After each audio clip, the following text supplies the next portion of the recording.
Check 1, 2, 3. Check 1, 2, 3. Check 1, 2, 3. Check 1, 2, 3. Check, check, check, check, check. It is Radical Mike and the What's Up with Radical Mike show. We about to get the show on the damn road. It's about to be that damn time. It is about to be that time. We got to break out all of the damn oh yeah, we got to break out all of the. Y'all already know what's happening. Come on, y'all. Let's get damn ready to go here. Let's get ready to rumble. That part, man. We got over here. Come on, computer. I know I got a lot going on over here now. I know I do. I know I got a lot going on right now. I know I do. What's happening, y'all? How y'all doing? What? Let's see if I can get this moved around a little bit. Can I have a time with you? Can I make your dream come true? Can I?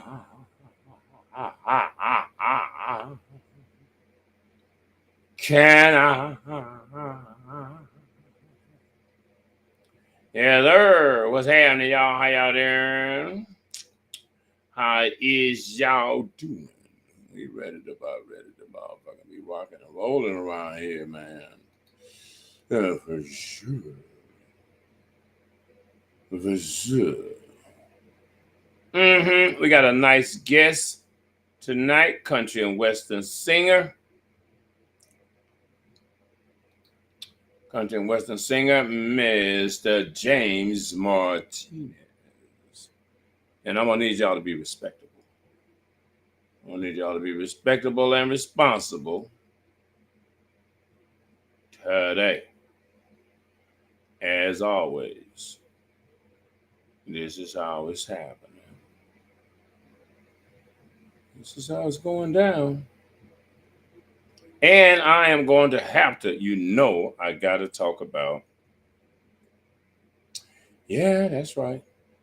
I have to talk about the 16-bar challenge. Oh, yeah, got to talk about that part.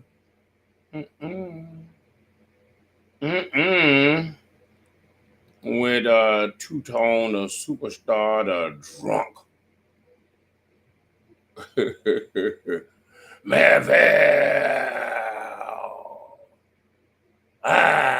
Man, please. That boy ain't throwed up a gang sign in his life. Throwed up no hood, nowhere. You been fat all your life, boy. You ain't doing nothing. You ain't put in no work nowhere. Stop it. But so anyway, we're gonna do have a nice show. As a matter of fact, to get this show underway, I'm gonna play. I am going to play the song in a minute that got me turned on to this guy.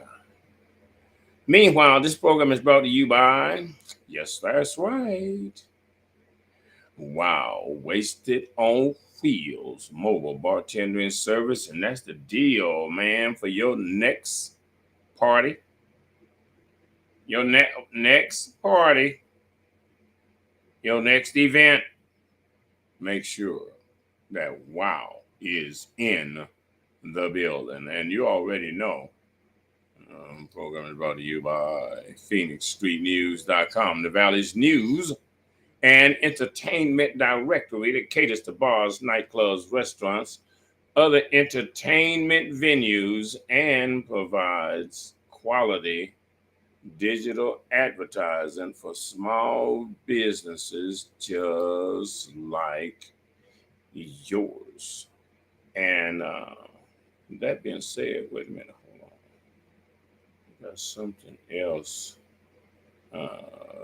missing here. I got something else missing. What is missing? What is missing? Fucking chat is what's missing. Oh, there it is right there.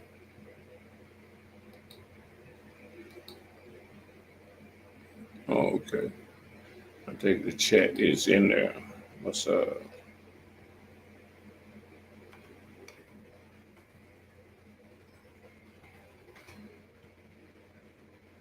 Let me just check it. That's what's happening. Um, that's what's happening. I'm just wondering why I'm not seeing that showing up on the. Oh, I know why I'm not seeing that showing up on the screen. My bad. Oh, I lost my damn mind. I'm sorry. Sorry. Sorry. Meanwhile, in between time, let's get back to the damn format here. Let's get back to the format and let's get ready to start the show.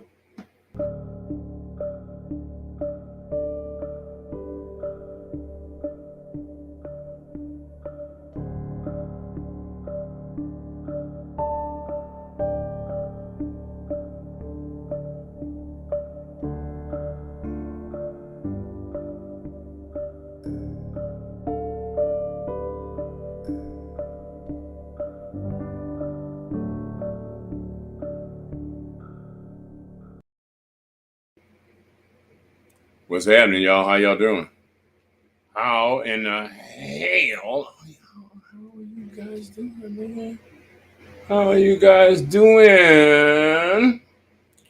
That's what I want to know. That's right.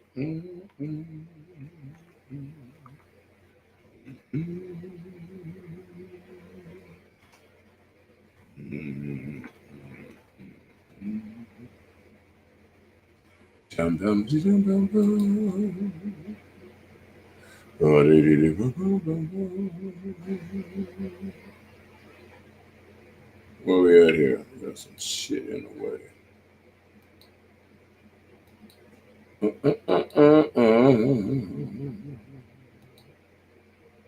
Bum, bum, bum, bum, bum, bum.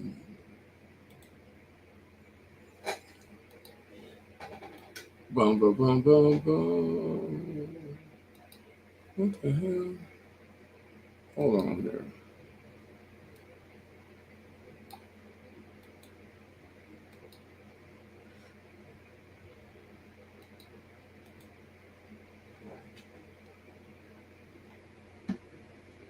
Why is that not letting me paste that in his damn deal?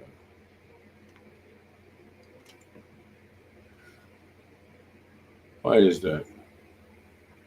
Why am I not getting a? Why am I not getting a? Why am I not getting a?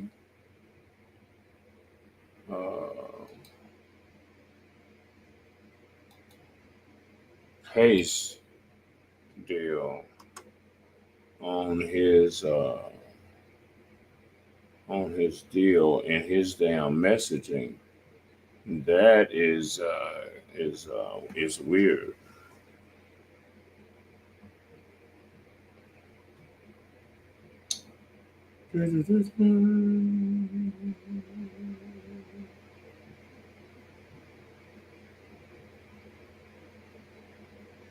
Hold on.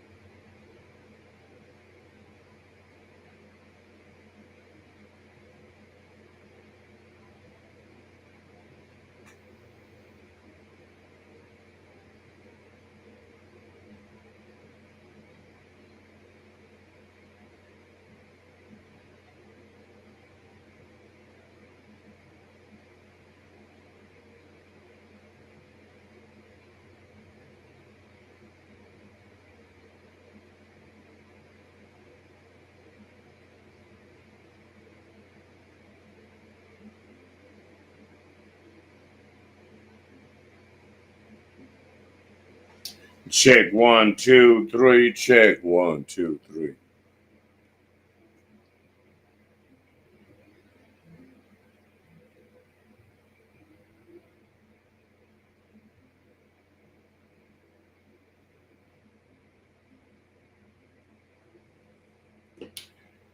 Check that. Mr. Martinez will be in the building in just a minute. How y'all doing, man? How y'all doing? How is everybody? I got the screen kind of set up in a weird way. Since we doing country and what's the name? Kid Rock is back to drinking Bud Light. I think I might be able to drink some cheap wine on camera. Meantime, while I do that, hold on. Let me turn the AC up because this might be warm. Hold on.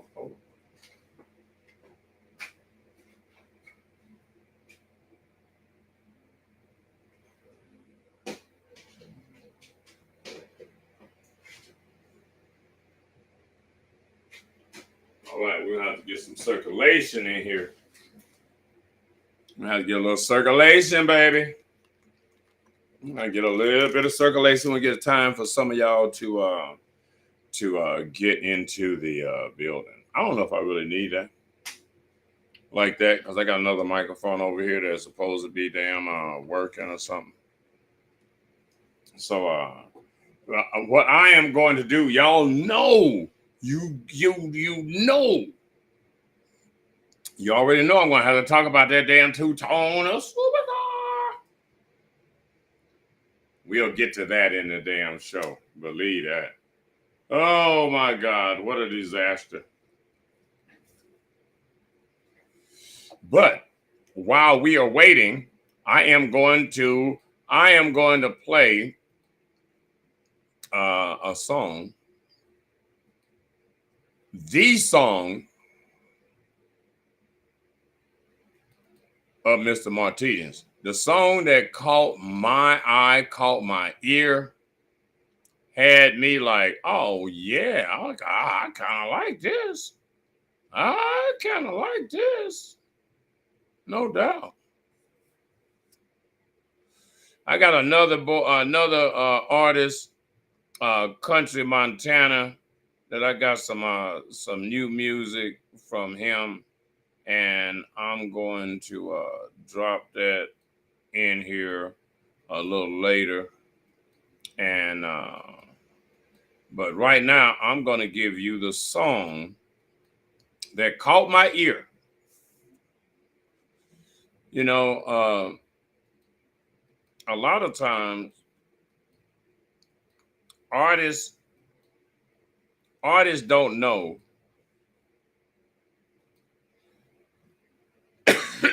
a lot of times artists don't know that they're getting ready to have a hit.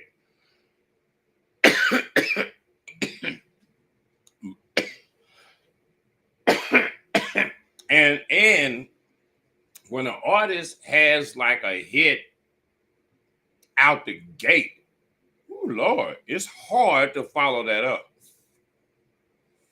So we're gonna damn be smoking and toking, and I'm gonna give you Mr. Martinez. I'm gonna give you Mr. Martinez major song. I think Mr. Martinez is also in the room. Can you hear me, Mr. Martinez, while we talking? Let's see if you can hear me. Let me know you can hear me, because I see you.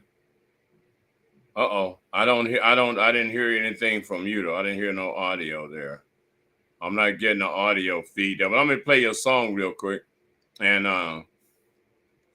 you can let me know if you can hear it. Y'all want the same thing, to live happy and free,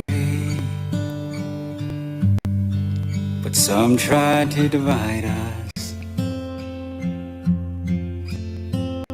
by the difference of you and me. And so far it's working,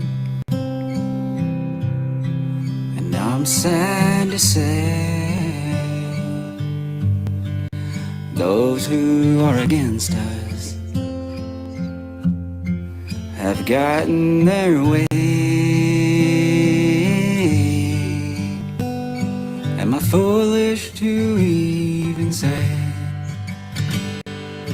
hope we find our way someday.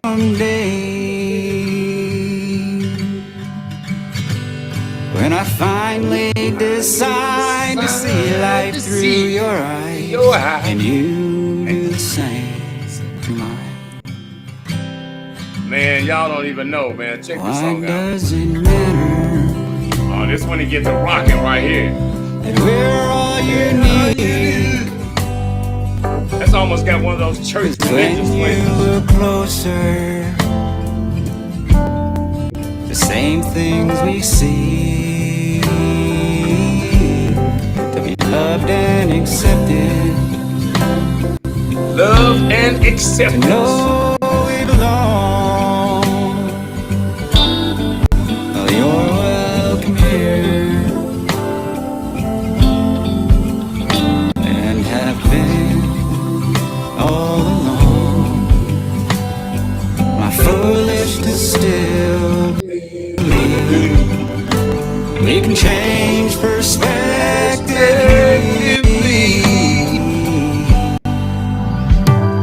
I'm ready to try to see why you cry. Will you do the same as I? Yeah, you live, man. And we get to the this guy right here, and try to agree. This is the guy. It's not us who's the issue, but what we're shown on TV.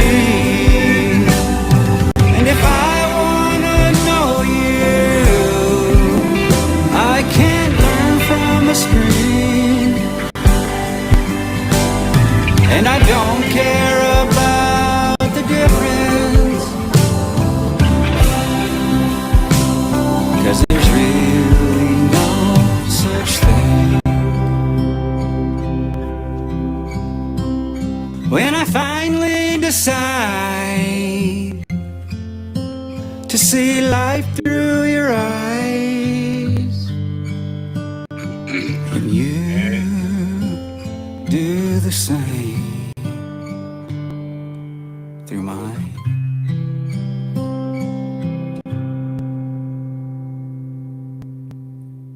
Man, oh man, oh man. Let me see. Do I have audio on you yet? Does it work? Can you hear me? Yeah, I can hear you. You need to turn it up a little bit though. Okay, give me 1 second. See if you can turn it up, because I can hear you faintly. I'm ready to try to see why you cry. And you. Uh-oh. No, because I'm not getting any bars over here. I'm not getting any audio. I'm not getting any audio bars. I was kind of getting something at first.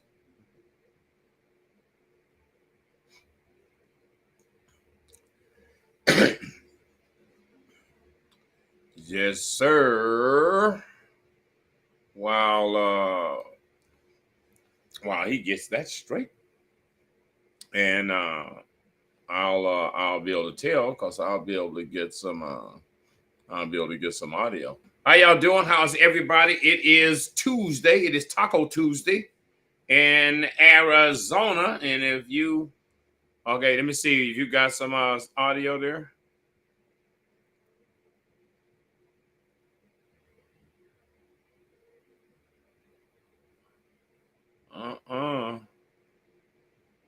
Cause I'm not getting any input on the audio.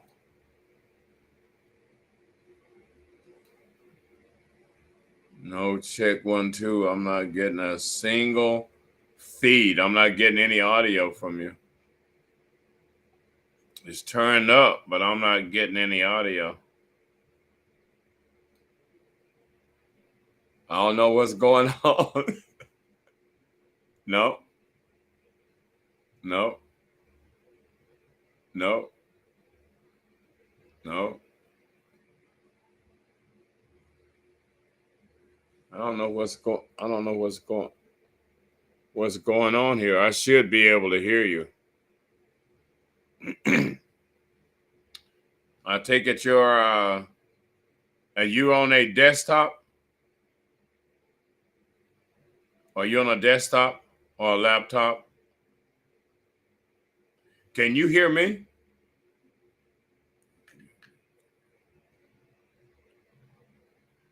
Cause I can't hear you at I can't hear you at oh, where in the hell are you here on this damn setup here? Now your let me see, your video feed should be up. That should be you right there. Your video feed is why is that acting up? Yeah, your video feed should be live right there. But something else happened. You over here. Maybe something is going on my end. Let's see what I've got here. Audio.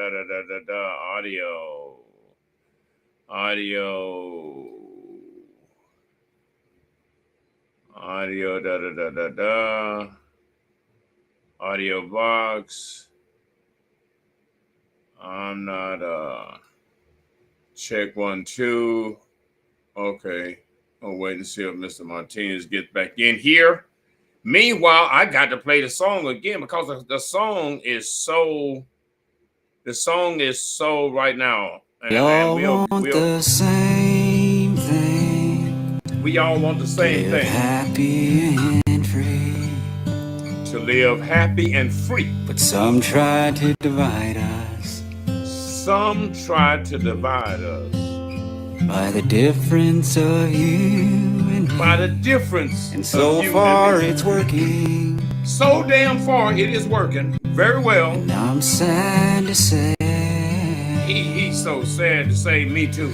Those who are against us. Those who are against us, against the people. Have gotten their way. Have been getting their way. Am I foolish to even say?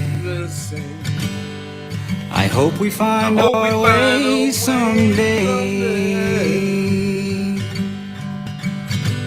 When I finally decide to see life through your eyes, and you do the same to mine. Oh, let's get that shit in. Why does it matter that we're all unique? 'Cause when you look closer, the same things we see,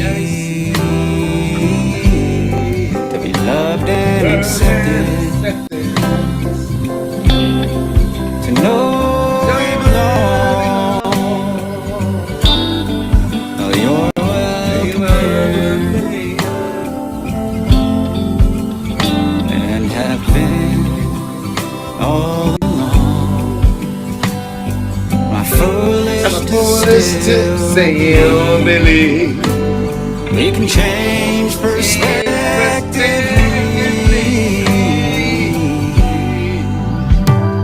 I'm ready to try to see why you cry. Will you do the same as I? And we get to the problem and try to agree. It's not us who's the issue, but what we're shown on TV. And if I wanna know you, I can't learn from the screen.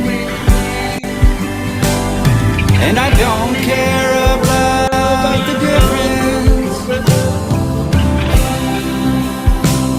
'cause there's really no such thing. That's Mr. Martinez right there. When Y'all I gotta check it finally decide When I finally decide to see life through your eyes, life through your eyes, and you do the same Jemima. through mine. Michael Jackson tried to tell y'all this about the man in the mirror, but y'all didn't want to hear it. Y'all didn't want to hear it. Mr. Martinez is back. What's going on, Mr. Martinez? Can you hear me now? I can hear you now. Okay. Can you hear me now? Okay. Can you hear me now? I'm gonna try and see if I think I got it figured out. I'm gonna try and see if I can get this mic to work so I can hear you better. Oh, okay. All right.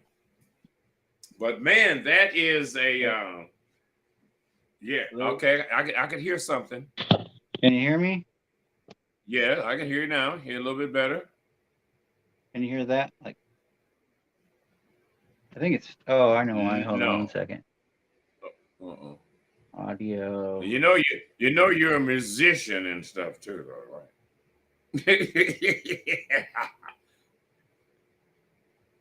right? No. That's not that button.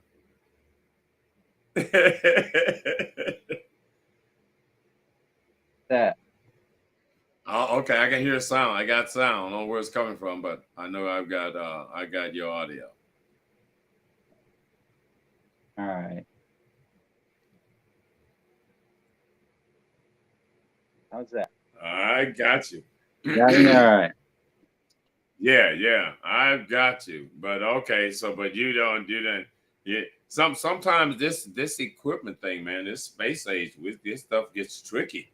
Yeah. When you're trying to interface here, it can get a little different. So but anyway, at any rate, you are here. You know, I'm trying to remember. I think I did some kind of music request. Somebody drop new music. You got new music, and this has been almost a year ago. Yeah. This was during the pandemic or something when I got that song, and I was like, yes, this is nice. So I started using it as my introduction to my show.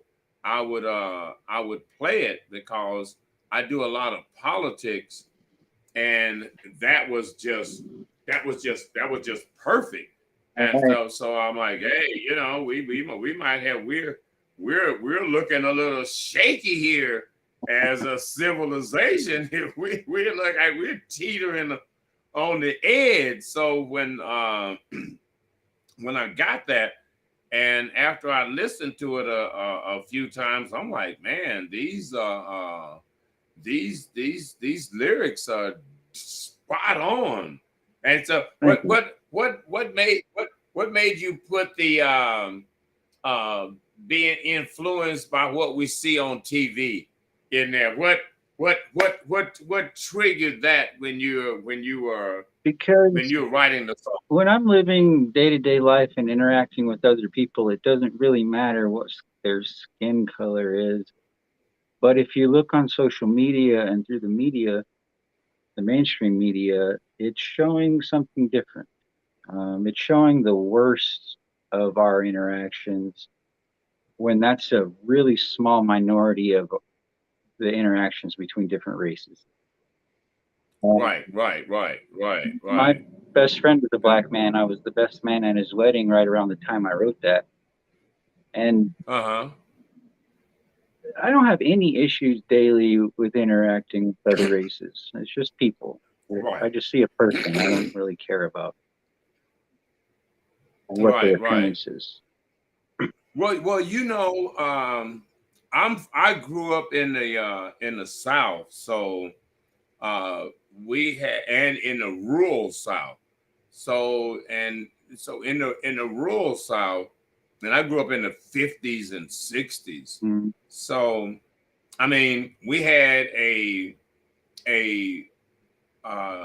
genuine kind of interaction, black and white people, especially in the rural area, because like my grandmother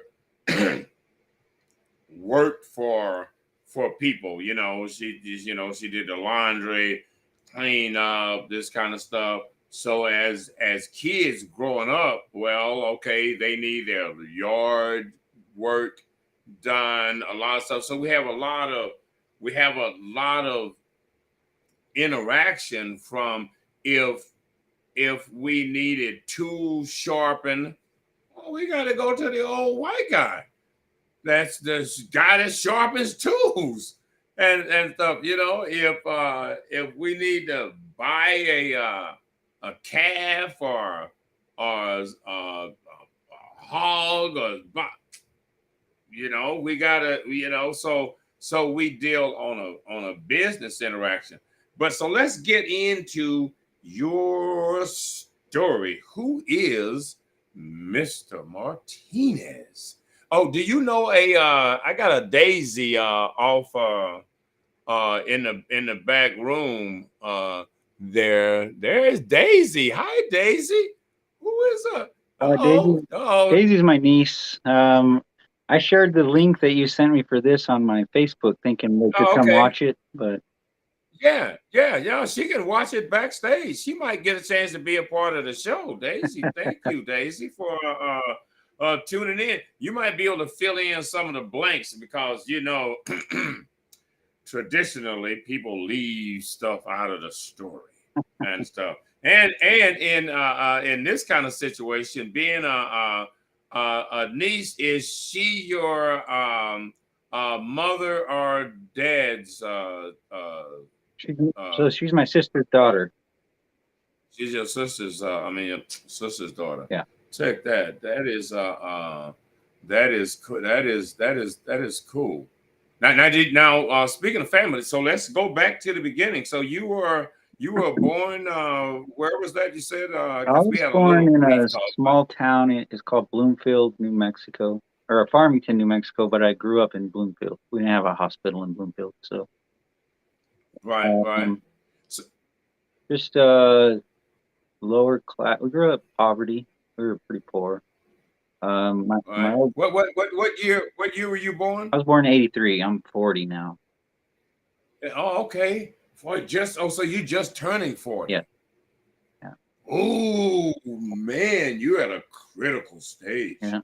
And stuff. You're at a critical stage. Woo. Okay, so when you were in growing up, mom and dad, 2-parent household. Kind of. My dad was always out of town working, but yeah, they're still together today. Right. So, what kind of work did he do? He did like construction type work. He was a land surveyor. Right. Oh, yeah, land surveyor. Oh, okay. He got the nice job. No, it didn't pay that well. Well, he ain't got to get his hands dirty, right? He got look, dude, just put a marker over there. But back then they didn't have GPS. Yeah, they'd use I don't know. It looked like a camera. I don't know what it's called. Yeah. You had to really know what you were doing. So so now in the school where you went, what kind of student were you? How did you? So I was. My older brother has what's called Klinefelter syndrome, and we didn't know what was wrong with him until he was 15. But he's 2 years older than me, and he was just a really violent and mean person. So I grew up getting bullied, basically my entire life, pretty much, until I started standing up for myself. Right. But it gave me a hate for. I hated bullies. Like if I saw a kid at school getting bullied by someone else, I'd go beat the bully up. Right. And that happened a lot. I got a lot of fights. Yeah. And every day I was fighting. Usually it was my brother. It was pretty bad. Now, you and your brother have the same dads? Yeah. I have the one I'm talking about is same mom and dad. I do have one half brother. Right. But okay. So now in school, what was like your favorite subject? What was so what did, I was the class clown. So my favorite subject, I was in the hallway most of the time because I was always disrupting class. right? Yeah. So I uh, didn't have a favorite school. It wasn't until later. So at high school, and I just did enough to barely pass. right, I went to right, college right. later with a purpose, and I got straight A's in a biology degree, but because I applied myself that time and actually put effort Right, into it. right. So now that's an interesting perspective. Do you think that because okay, so now you say your brother's 3 years older than you? He's 2 years older than me. 2 years older than Mhm, you. Okay, so while you're in high school, when you're a freshman, he's like a junior. mhm. Right. Okay. So now, do you think that now how did your brother treat the rest of the kids in school? How was He he wasn't. with He was bad with everybody. well, he was bad with everybody. He used to even animals. He drowned little puppies, and Right? yeah, Oh. he's just naturally a bad spirited person. Like everything he does is to manipulate you, and there's always a Right? different motive behind anything that he does. So Where do you think he got that from?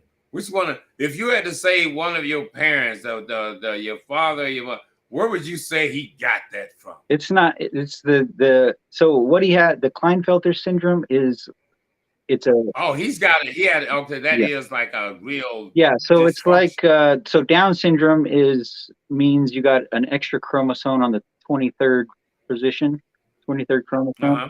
Well, my Right. brother has an extra chromosome on the one that determines sex, male or female. So he has Right. Right. both male and female chromosomes, which messes up the biochemistry in the brain. Like Right. he can't, like even to this day, he can't. He reads at like a third grade level, and he can never drive a car or anything. But he's just Check that. you can't reason with the guy. That He's going to is do what he's going to do, and it's usually for not good reasons. for emotional reasons other than logical reasons. Yeah. Yeah, so it's kind of like his female side is just running. It's just going crazy. It's like I don't care. I don't care. I don't care. I'm big enough to beat up everybody. Ugh. That was just like saying, if a girl was like a dude, they would probably do that. They would probably just beat dudes up everywhere. And I don't, I don't know if that's why, but Yeah, yeah, because it would seem like that his emotional side is just controlling his physical aggression. It's like, wow, I'm, I do everything based on emotion. Okay, so you didn't play any sports or uh, anything in high school? not in high school. No, I didn't do anything. I draw a lot. I'm pretty good at drawing too. Uh-huh. That was Oh, the okay. first thing I started doing, and I started when I was as small as you can be when you start drawing. When I was a kid, and I never Right, stopped right, doing it. right. So I'm a Uh-huh. professional level sketch artist as well. Oh, okay. Okay. So you could have been an illustrator. Yeah, I can show you some drawings if you want. Oh yeah, Let me, come on, bro. We got time here. We know. let me grab my No, sketch pad. this is your story. We're not gonna miss a single aspect of this story. This is the time. And how are you doing, Daisy? What's going on? Can you hear me? Let's see if I can hear you. Do you have audio? Do you have audio down there, Daisy? Oh, Let's see, Daisy, do you have audio? I don't know if Daisy's got audio. I was asking Daisy, did she have audio? And can she hear me? Uh, Yeah, as a matter of fact, while we are talking about you getting your art I don't know if you can see stuff it. to oh, okay, that's a eye, Yeah, that's a big eye. yeah, it's hard to see. That's a heck of an eye. You know, there was I'm trying to see. Excuse me if I'm kind of moving around, looking kind of weird. Oh, you're good. Because you're talking about art. I don't know if I can if you will even be able to see this on my camera. Okay, yeah, okay. Yeah, stuff like that. Now, have you ever thought about doing a like a comic strip? No, it's not really. So drawing's just a hobby. It's not. Music is a passion. So, Well, I mean, you um, know, that would kind of that would kind of follow the storyline of your music of a song. Like you would take a song and you got the song, you sung the song, and you know you've got the option. You're gonna make a music video, but what if you had a little storybook that came with the song that's got the characters in the song kind of drew out, kind of, you know, it's not like every single scene, but I mean, you know, they kind of, you know, storybook flip through the storyline of the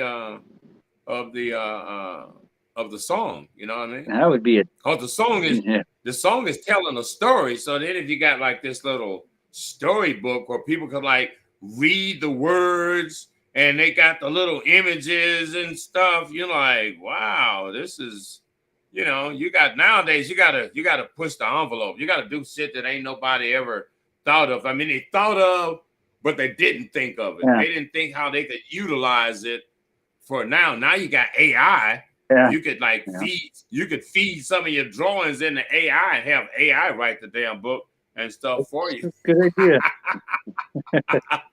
But speaking of drawing, I don't even know if you'll be able to see this. This is a drawing a sketch that I did of Mandela. Oh yeah, that's pretty That's good. It's hard to see, but I can see it. yeah, that's Nice. because the resolution on this damn camera is this just but you know, a lot of times when you were growing up when you were growing up drawing, did one of your parents well, since your dad is out working, did one of your parents, like your mom, uh uh uh advocate, like, you know, buy, and you know, instead of like for your birthday you got art pads and art supplies No, and some stuff? growing up, I used just regular number 2 school pencil and my notebook paper.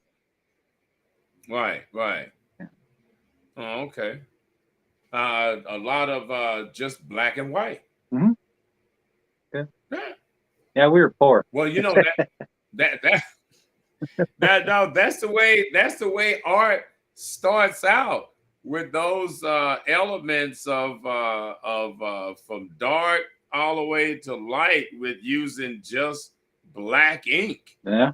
and you know, and get about 10 different shades of black all the way to white, and you have to, you know, use those just black, and it's a matter of, you know, shading and pressure on the pencil that, you know, makes it happen. Have you in this song that that you did, I think I've got a couple of other of your songs, but when you have a song like that, that's a great song. Thank you. When you wrote that song, did you think when you wrote that song, this is shit right here. I'm feeling this. This has got all the elements of success. So for a long time, I'm my own harshest critic. So I scrutinize everything I do, and and I've written hundreds of songs, but that was the first song that I felt like there's something here. It was the first one that I thought was actually that I personally like. This is good. Right. And, okay. It was just a maturing process as a musician and as a songwriter I had to get to. Mm-hmm. And it's just getting better. Mm-hmm.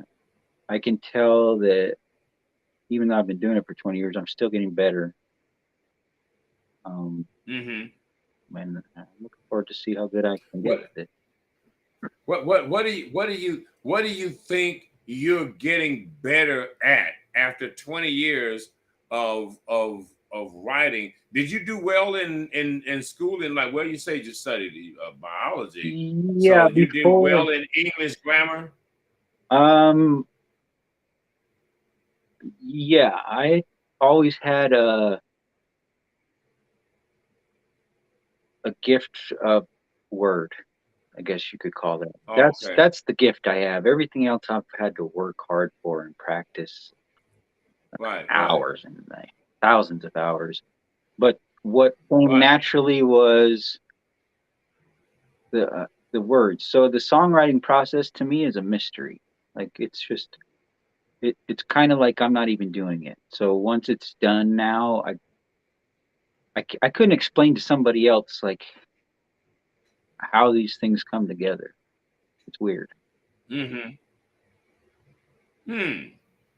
That's very interesting. Okay. Well, that being said, what motivates you to write a song? We know that. Well, you might as well tell the story. How the song that we played, and I'll play it again here so people can be really familiar with that song, because that is a good American digital age simplified version of we might be able to just get along here, just with some respect. I respect you, you respect me. I see stuff through like you see stuff. I don't see a problem here and stuff. Unless, I was thinking, I smoked a little weed one time, and I just sit there and think, and a thought occurred to me that peace is just a symptom of how we treat each other.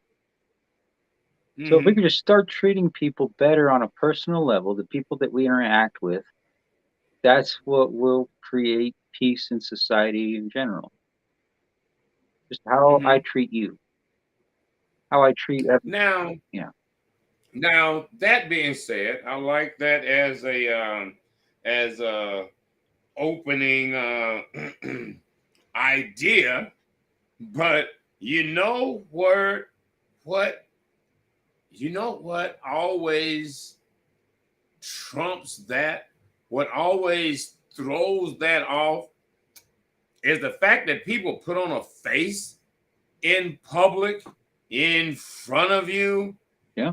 And treating people okay is fine in public, but how do you treat those same people in private? Yeah. When you get to work. Yeah, when you get home, you're like, oh my God, I hated having to be in with those doing such and such as today. Oh, blah, blah, blah, blah, blah, blah. You know what I mean? You know what I mean? So now I think the backup, if I was going to say, I would do a follow-up to that song, because the way songwriting works is that a song that's kind of catchy Now you have to kind of leapfrog off that song into your next song. Mm-hmm. And because of what that song is about and the conviction that you had, see, you got a couple of directions. I mean, you can go now, you got to go into the psychology. Bob is cool at the job, but when Bob gets home, he's Archie Bunker and stuff, you know. He's a family guy. He's that other guy when he's at the bar with his boys. He's that guy. And that guy is the guy that you want to get to. You know, so now you open up the door right now for the guy that's faking it. You know what I mean? You've addressed the guy that's in public. Hey, look, if you just be cool, when I see you, you see me, you respect me, I respect you, everything's going to be fine. And the problem is when he gets home, he's like, you know, I had to respect that guy all day today. Whew, I'm sure glad I'm home. Well, I can I can relax. I don't have to be politically correct at home. You know what I mean? So now you got to now that you cracked the door open with that song, now you've got to barge in to the deep, dark corners of hate, you know, and stuff, you know. Play that if you want. There's a song I sent you called "On the Edge Again." It kind of deals with that a little bit, going into the dark. What was the name of it? On the Edge Again. Oh, On the Edge Again. You know, one of the things I was noticing with that was with my system here, that a lot of times when I play MP3s, you can't hear them and the audience can't hear them for some reason. You want me to try and play one and you let me know if you can hear it? Well, yeah, you can do that. And meanwhile, I've got another one of your songs. I've got another one of your songs here. If I'm not mistaken, I've got a couple of your songs here. Let me go through the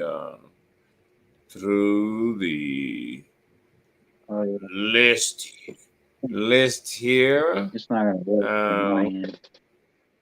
Let's see, what do I have here? I've got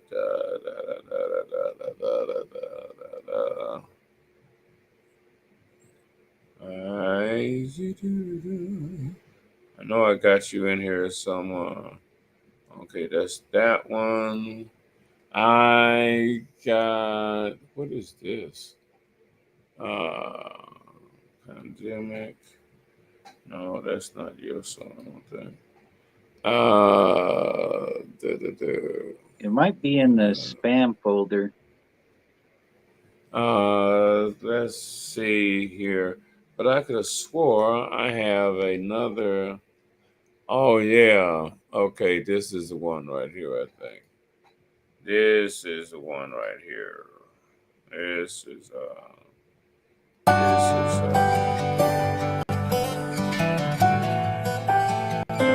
Oh, that's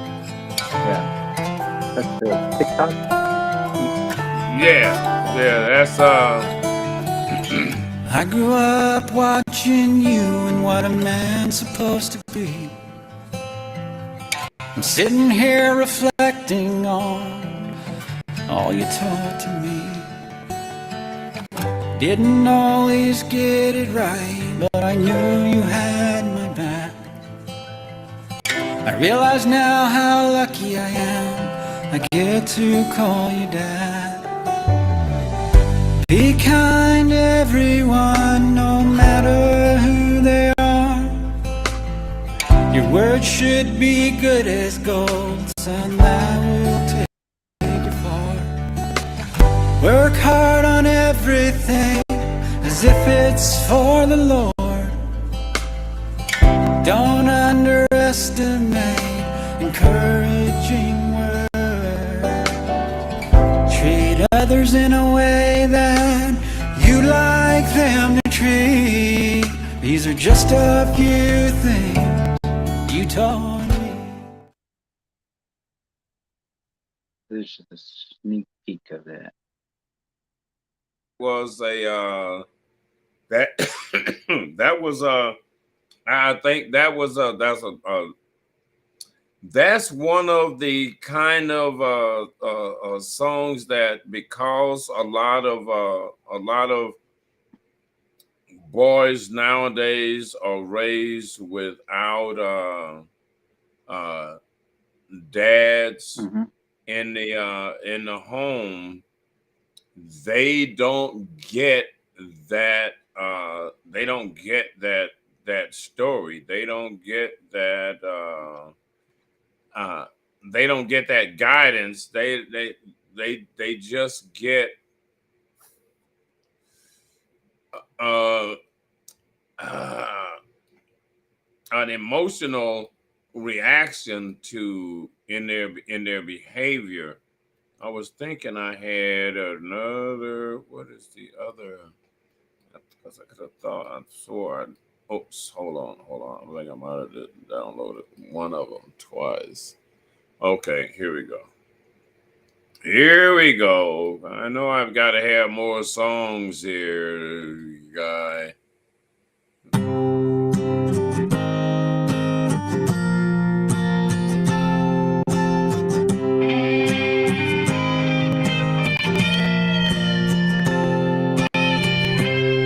I've lost everything I cared most about. Struggling with a disease I just couldn't get out. Here I am having to start all over again. Don't feel like a man, but just Okay, hold on. Now, because now we got to tell the story. Now we got to tell the story. Hold on. We can't now. I can't play that song. Now I can't play that song. Now now we got to set that song up. Okay. Now you got to tell the story Okay. of because I'm being that we already had a little conversation. Mhm. I'm thinking that this disease that you're talking about is that bout with addiction with Mhm. pain pills, and so let's tell that little story, how that came about, because Okay. before all of that came about, you are a nice guy. It looks like everything's going to be going well. Yeah, I was a And family man, and about 10 years, a little over 10 years ago, about 11 years ago, I was in college I was in a pre-med program, and I went to GCC to get my first 2 years due to cost, and then planned to transfer to ASU. So I got my first degree.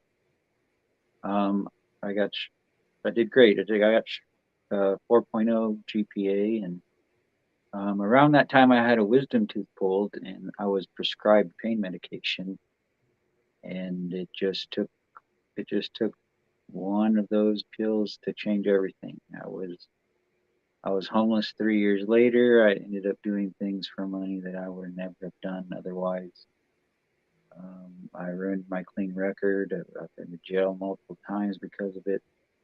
I lost my family. I lost everything. It took me about 10 years to crawl out of that, but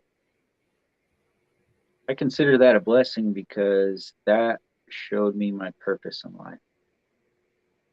now, what was the what was the trigger that told you, like, you know what? Oh, whoops! Wait, hold on. This ain't me. Was it some kind of agency that you came across? Did you find Jesus? I mean, you know what happened to? Okay, so you're addicted. You know, losing your focus, losing your family. You're homeless, and at what part of the bottom did you? Oh, Oh, So snap. This is just, for the whole time, I was always being told that an addict has to hit rock bottom before they'll get clean. So I struggled with the question. I'd ask myself, how do I force that upon myself? And I got an idea one day to just cut off everything that I cared about, and it was just going to be me and the drug. So I cut contact with everybody. And then I just lived in my car, and it was me and the drug. And it just took 2 weeks of that to make me realize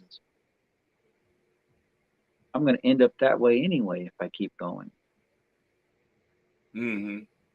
So it was at that point that I started the journey to get sober.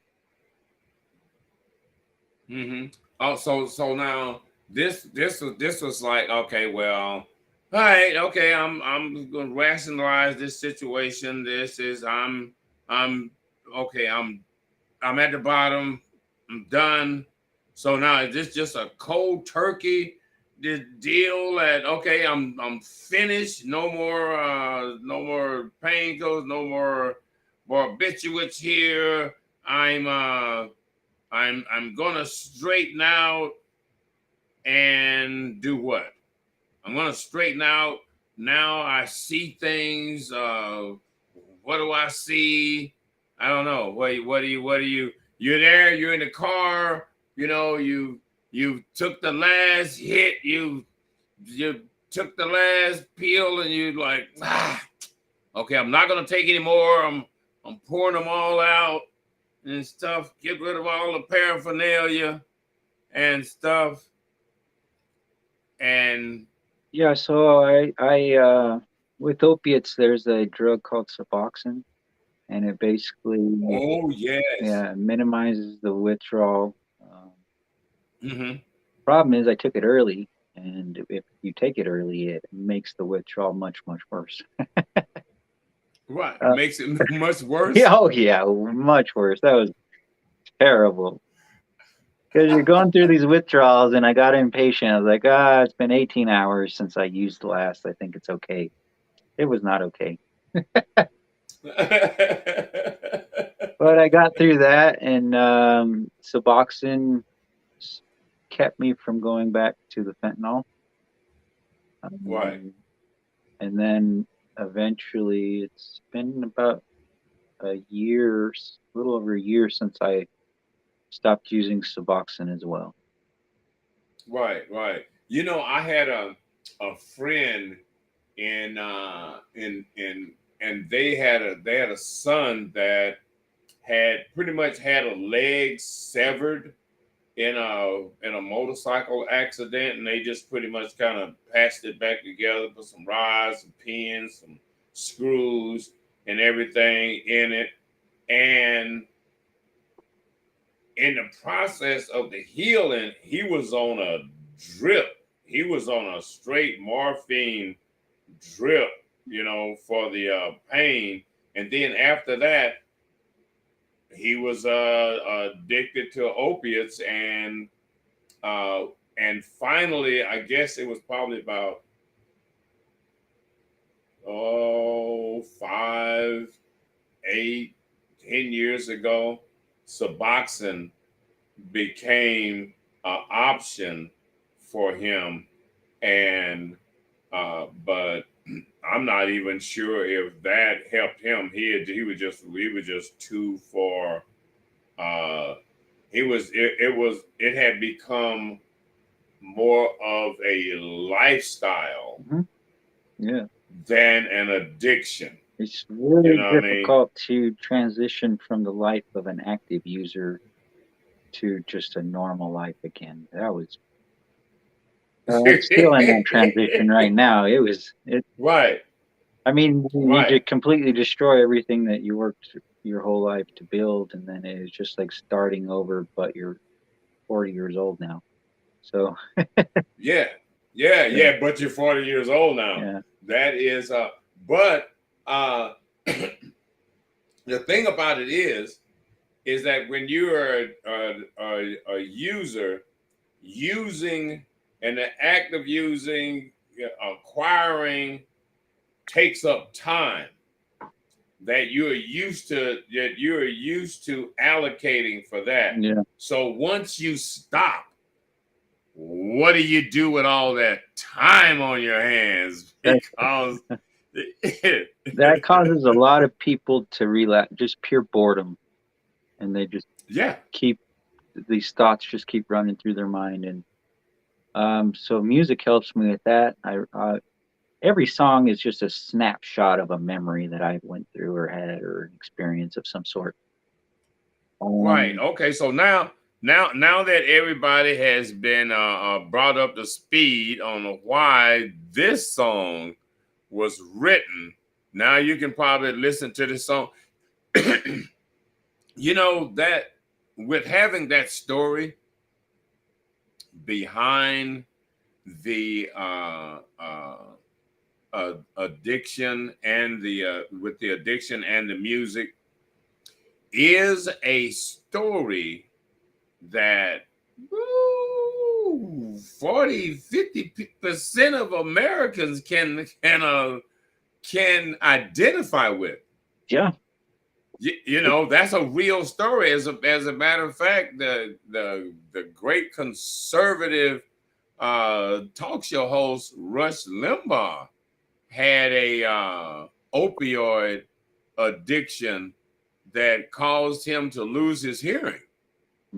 Was so bad. He had to end up having cochlear implants to restore his hearing. He was busted in Florida with a shoebox of Oxycontin. Yeah, it just grabs a hold of you and takes you crazy. And because he had like a bad back or something, but he was so famous that he could pretty much do whatever he wanted to do. And even when he got, I mean, he didn't have to turn in a doctor that had just gave him, like, you know, dude, here's a trunk load, go do your thing. But when he lost his hearing, it became public, and then he got pulled over in Florida, and they searched his car, and it's like, good Lord, Rush Limbaugh, what are you doing? Oh, I got a bad back. Yeah, you do. You got a bad back. Boy. Oh, that was something, man. He's the golden EIB microphone. Oh my God, that guy was a legend. So this is the one that I produced. It's not a professionally produced song.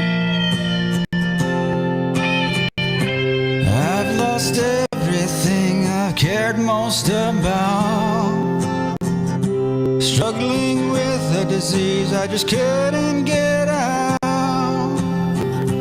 Here I am having to start all over again. Don't feel like a man, but just a damn kid. I have to find my way, find the right path. Ain't no way I can stay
It's time to, man, oh man, oh man, oh man.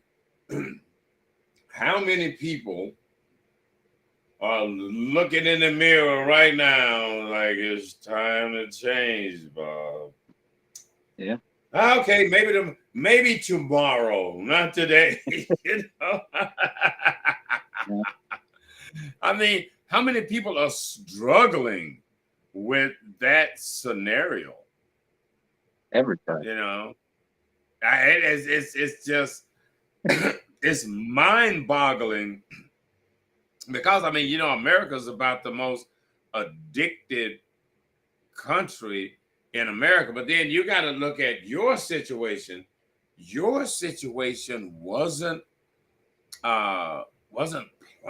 You're like, nah, you know, this is not what I'd signed up for. I got a toothache and they gave me that stuff right there, and I like that. You know, my DNA, my personality said, yeah.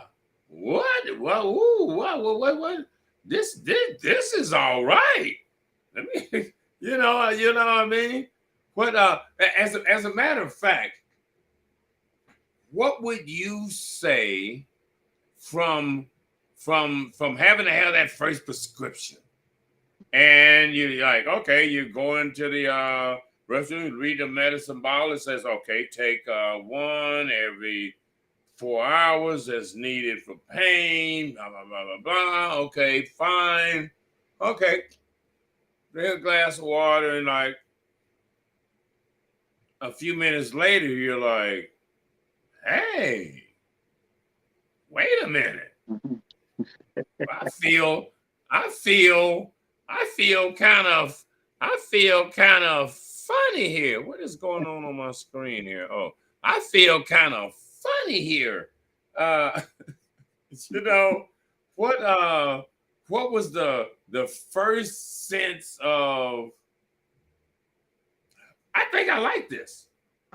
So at first I just took him at night right before bed to get to sleep. Mm-hmm. And I noticed the first time I noticed that, okay, there could be an issue was when I was starting to look forward to taking them.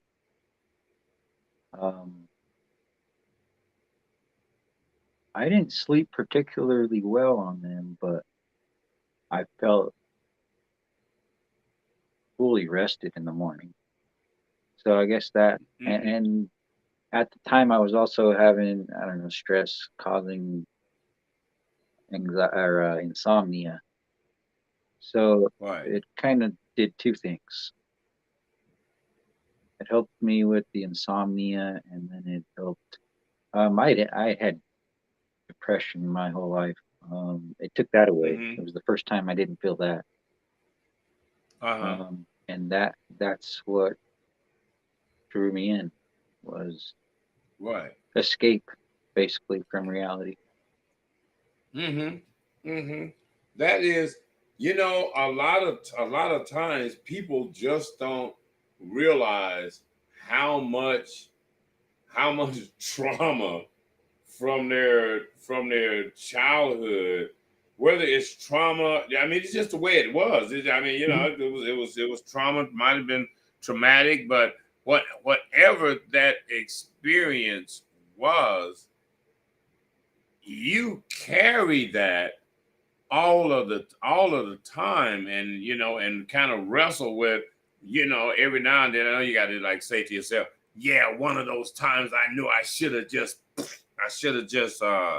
hit my brother in the head with a hammer or something. You know, it's like, you know, I let him get away.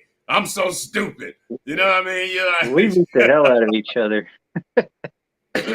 Oh, okay. Oh, okay, so you got some good licks in Oh, in yeah. the I remember there was in the this one time when I was 16, he was doing something, and I was going to pretend to call the cops on him. So I got the phone book, and back then he had the big old thick phone book. So I'm gonna call the cops. And then he tried yanking, and it was also just there was no cell phones, so he was trying to yank the cord out of the wall from that's connected to the phone.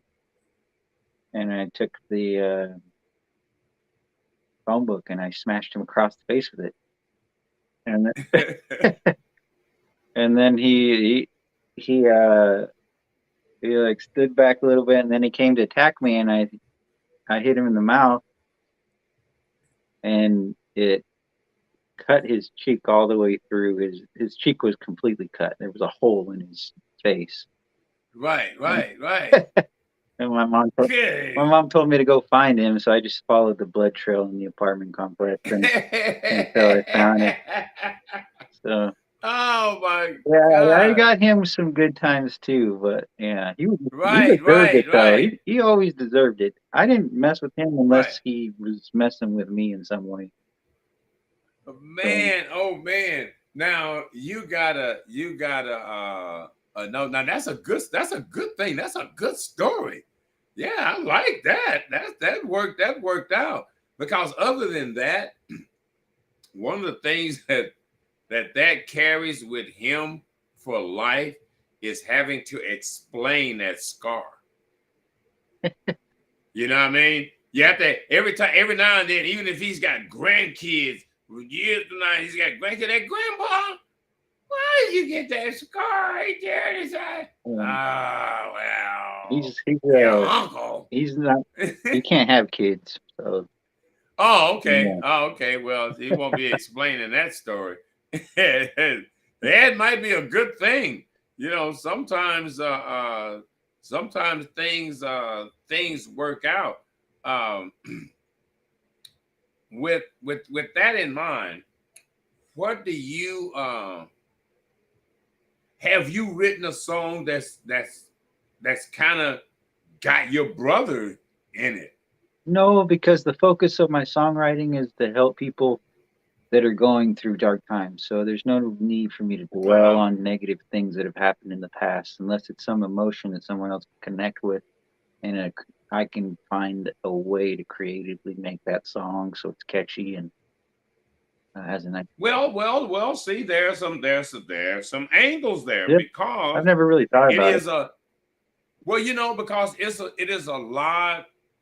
There's always sibling rivalry, and it's never really addressed properly during the time that it's going on. You know, because I mean, I grew up with some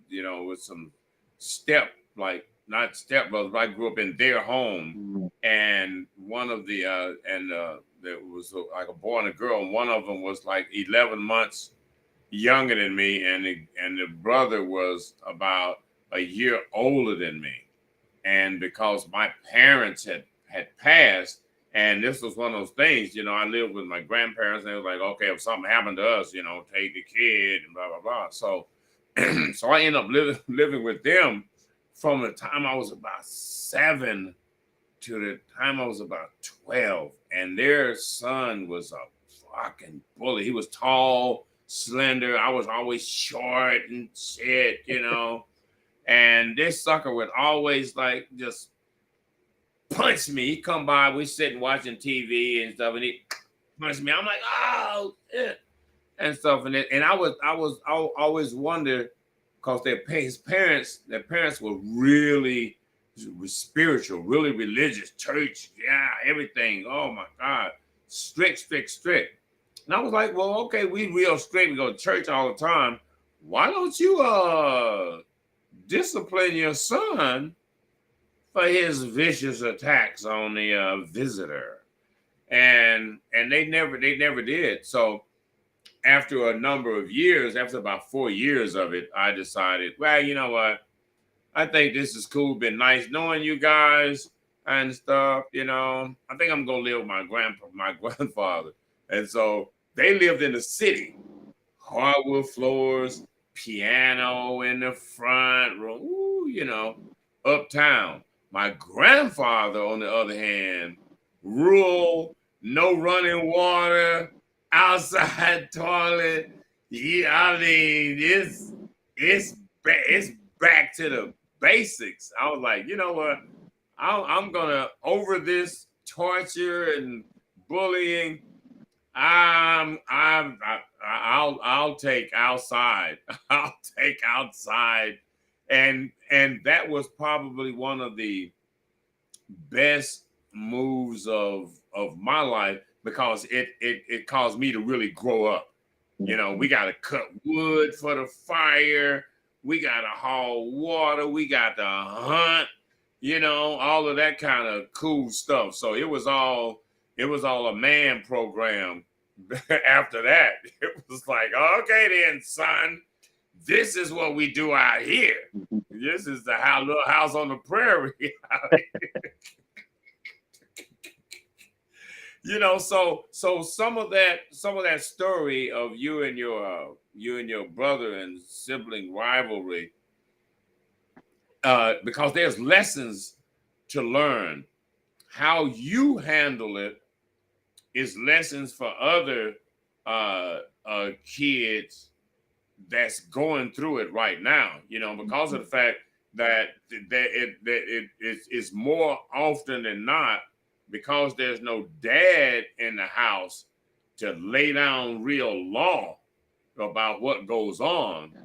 Well, two boys are just gonna, man, with just a mom around. Oh, come on. She ain't gonna be able to stop none of that. As soon as she turn her back, y'all going at it.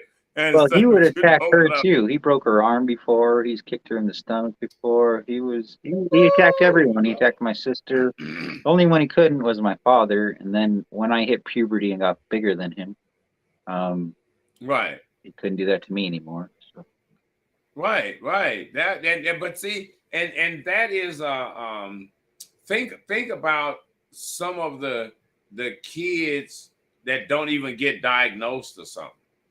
You know, they get misdiagnosed or something. Or they just bad. It's not a issue, and they put on some other kind of medication and stuff. You know, instead of something that's going to address the issue.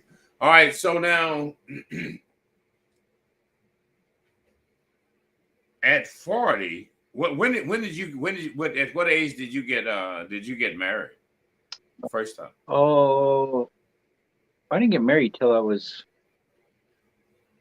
24, but we had been together for 9 years at that point. Right. So we got together when we were 15, and we just got divorced last year. What? Yeah. Man, oh man. So it was 23 years together. Right. Okay, so let me guess. She wasn't happy. And No, she decided that we have different values and morals that we hold at higher esteem. So that created conflict. Some people just ain't compatible. And me and her definitely. Well, yeah, but after 20 some years, see, this is the thing that there was a guy that used to be on, that passed away, Kevin Samuels, that used to be on YouTube and do a lot of relationship conversations and talk about the modern woman. And one of the things that there's a problem with in the modern age, kind of like since the 70s, is that women are not a extension of their husband. They want to be beside their husband. Oh, I got stuff too. No, you don't. No, not really. You don't have anything. All that you have is what I structure this program is. This is where we going this way. And a lot of times what's happened in the modern age is that women have decided that they need a certain level of independence within family. You know what I mean? And that's not rational or logical. There's no independence in family and stuff. Everybody sacrifices for the family. You got to get up to speed. And I don't understand how it becomes a conflict. You here with me. I'm not here with you. You're here with me. The girl is here with the guy. We didn't really have that issue. Well, I guess we kind of did. The goals we had in life were different.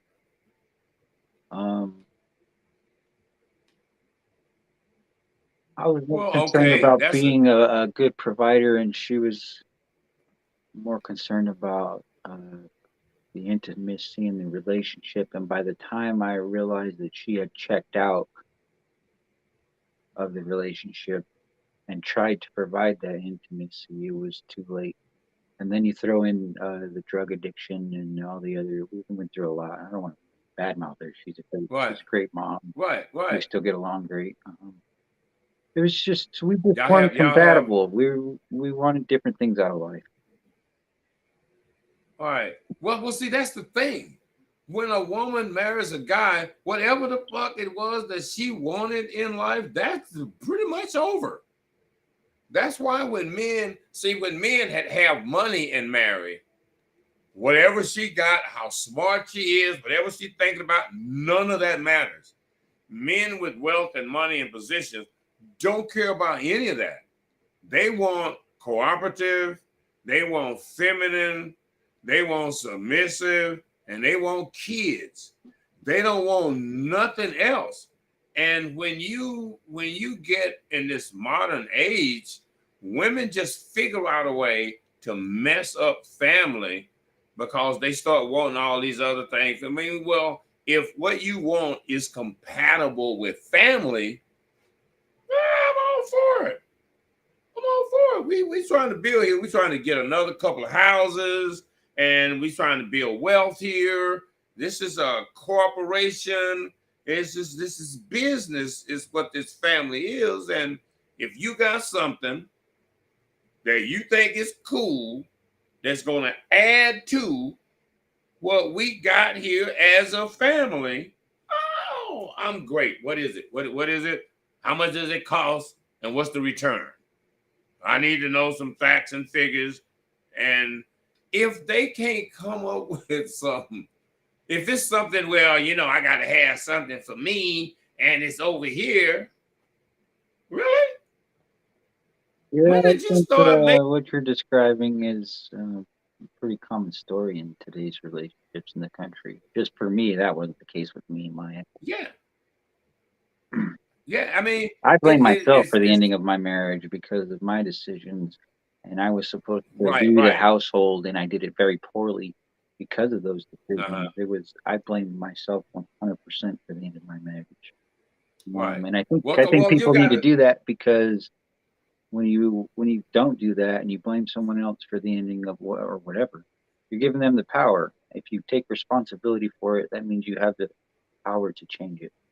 So I can't change the ending of the marriage, but I can change how we treat each other now and show our kids of at least a healthy co-parenting relationship and salvage whatever I can out of the situation.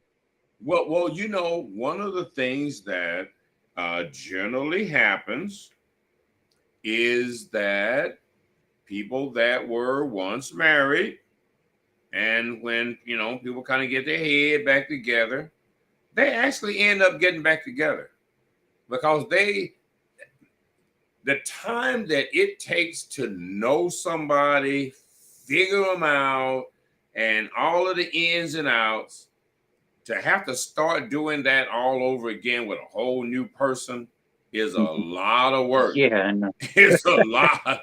It's a lot of work. That's why I don't date. You are. I'm telling you, it is easier to just improve on yourself and become more re-attracted to her. That she decides she wake up one day and she's singing one of your songs and stuff, and she's like, yeah, there's there's no hope for that, and that's not even anything I want. I'm chasing purpose Right. Oh, now, okay. and when I think if you're chasing purpose, then a relationship is a distraction to the work that I think I'm Right. supposed Right. to be doing while I'm here. So yeah, I don't mind being single. I'm by myself a lot. That's okay.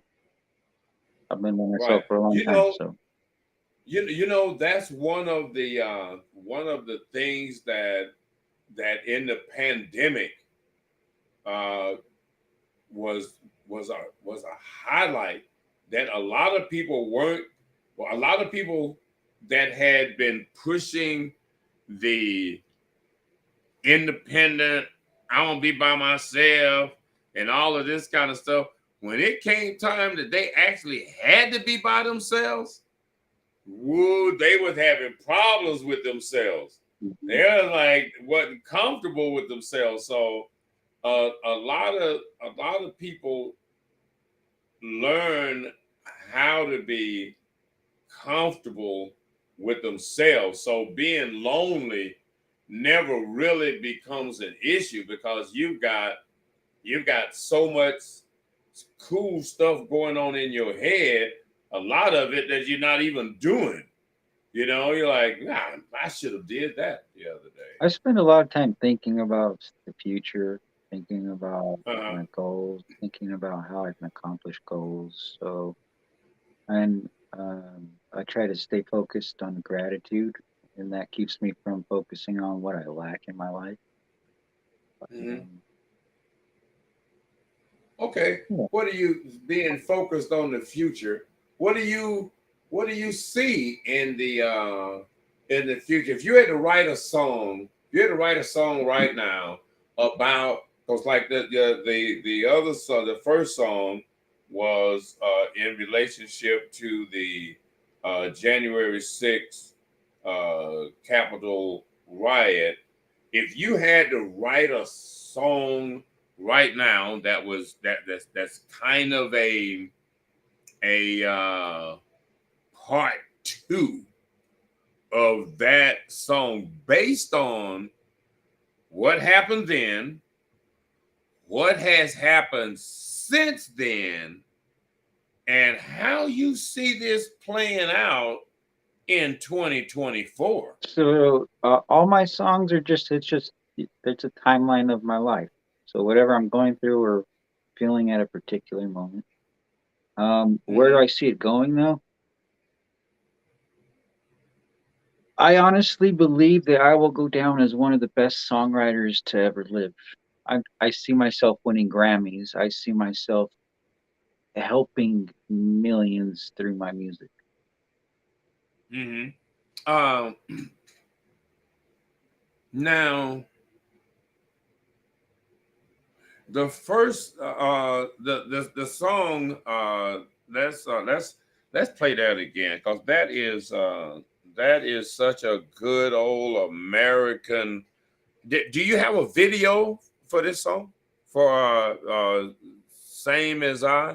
If you go to my TikTok page, I don't know if you're Uh-huh. capable of doing that. It's at James Martinez Music. There's a Uh-huh. there's a video, but it's not a lyric video. I have some new one of the new songs that I sent you is on my TikTok. That's a lyric video.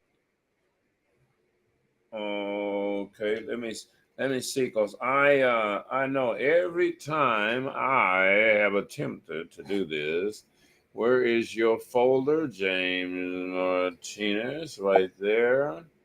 Let's see. You taught me. What is this one? The Father. What is this one? That's the Father twice. What is this one?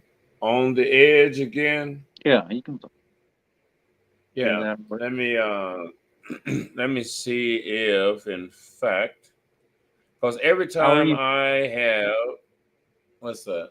Let's How are you see. playing the other ones? Just on Huh? my. I was playing the other ones from a video because I got those from YouTube. Oh, okay. If you can go to TikTok and watch videos, I don't know if you're capable of that or not. Let's see. I should be able to do that. First of all, first what I'm gonna do is see if I can play this song here. And let's see, open with media player, open with Windows media player. Let's go with open with Windows media Can player. you hear that? Uh, what's Can that? you hear that song? No, Okay. no. Custom settings. No. Let's see what I got going on here. Uh, uh, uh, uh, uh, uh, uh.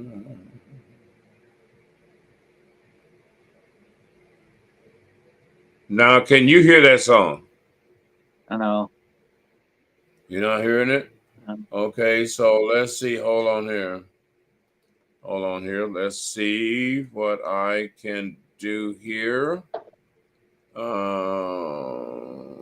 Windows. Who do I have? Windows Media Player. Let me see here. Let me see here.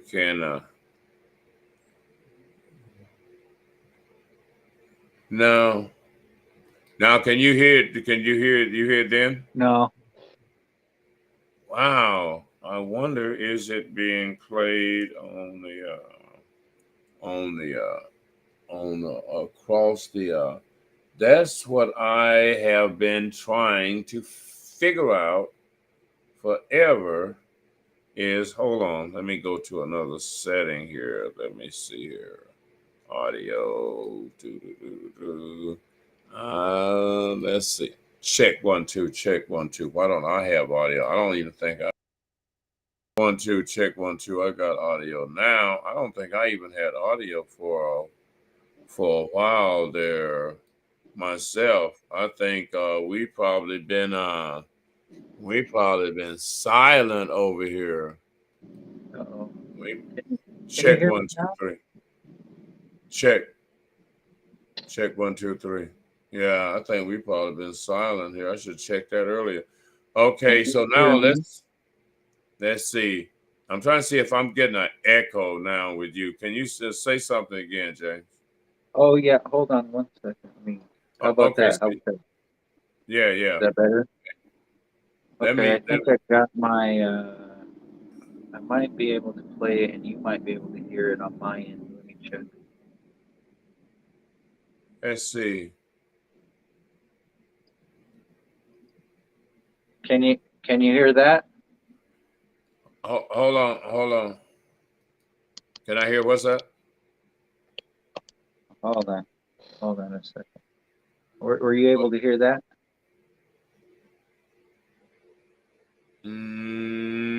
No. What are No. you? No.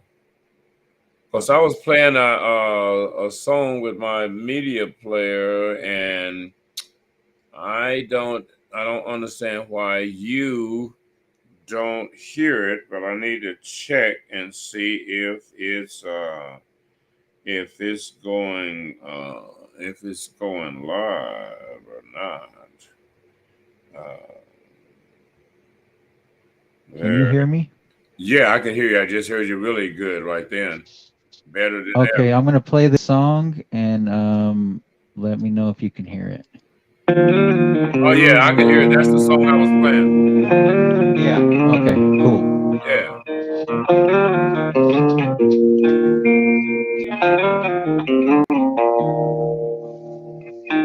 I'm in a dangerous place, close to a life I used to live.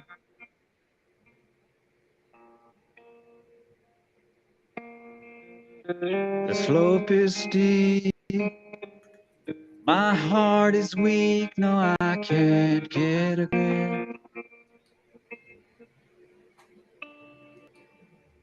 Check 1 2. I've fallen in this trap before.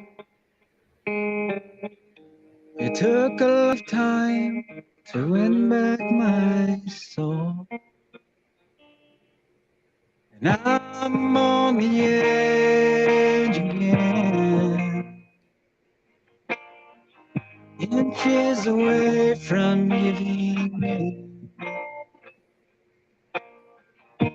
So go ahead and throw your stones.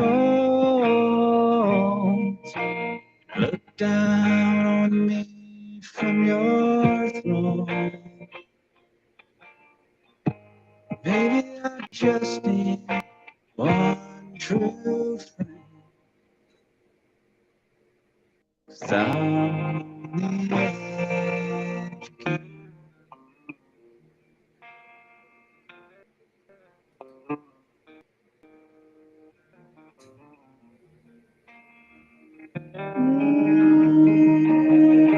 Cause I'm on the edge again. Inches away from giving in. So go ahead and throw your stone.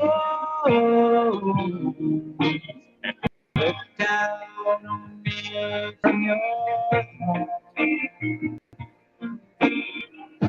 Said you'd be my one true, but I'm on the edge again. You said you'd be my one true friend. I'm on the edge again.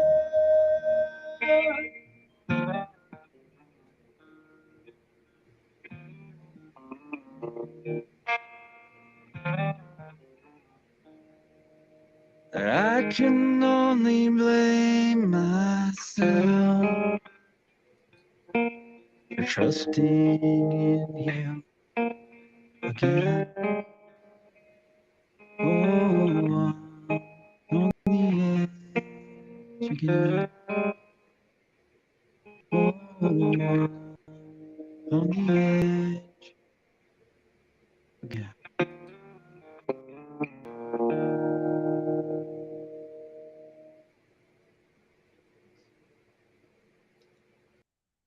Yeah, I could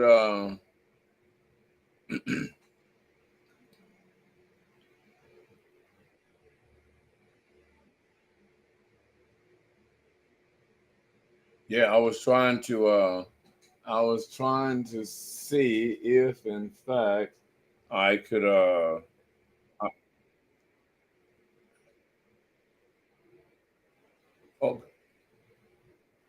yeah, I got a little echo. So now say play just a little bit of that song again so I can see whether or not.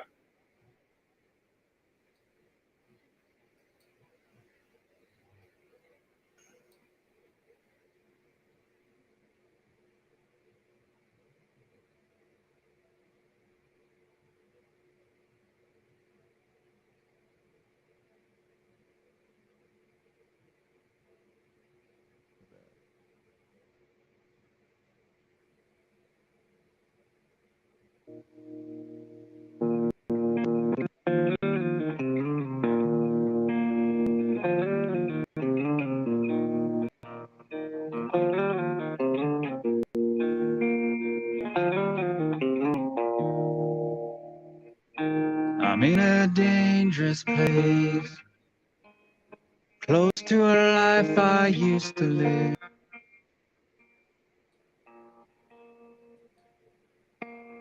Yeah, okay, I think I could. Yeah. Yeah, I think okay, that's fine. Yeah, I think it was playing. It was kind of breaking up a little bit, Okay. but it was playing. I'm gonna have to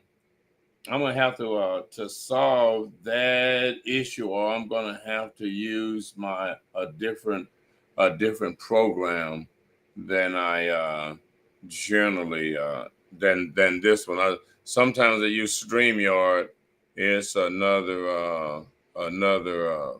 similar uh, platform as this one. I might have to because I'm not figuring out why I'm not being able to add a MP3 media file to my to the broadcast. It could be Even when the I setup you got. If you want, I can yeah, show you even my when setup. Yeah, even when I use a uh, when I use media player, I can hear it, but if you're not hearing it, and that, I mean, it might be, I need a different kind of setup that's monitoring the output, so I know what's going to play. It looks like me, needles over here be working on your dashboard, but the output sometimes can be a little weird. So you want you've got the plan to get a Grammy and some more cool stuff. What's what is in fact your what in fact is your plan of attack? What kind of feedback have you gotten from from this song? Let me go back and play your same as I can play it view. on my end if you want. No, I've got it, because that way I Okay. make sure that the audience uh, Okay. hears it and the stuff, because it it needs some airplay. Now, where are you? What I can't remember now. What kind of views you got on YouTube? Oh, What not kind? many. Now, what kind of streams? Where else are you? Do you have it? Uh, So I'm on Instagram, Facebook, TikTok. They're all at James Martinez Music. mm-hmm, Um, that's really the only place I have it. The same as I is on Spotify and iTunes and all that. But so mm-hmm, the plan though now is we just wrapped production on 3 others. mm-hmm. So I'm working at a hot dog stand during the day and Right. saving up money to have a website built, and then set up a marketing strategy and go from there and see what happens after Mm-hmm. the website launches, and then I'll have the songs available for people to Right. download Right. for like $1.99 or something. Right. Right. Okay. Now, what kind of fan base do you have?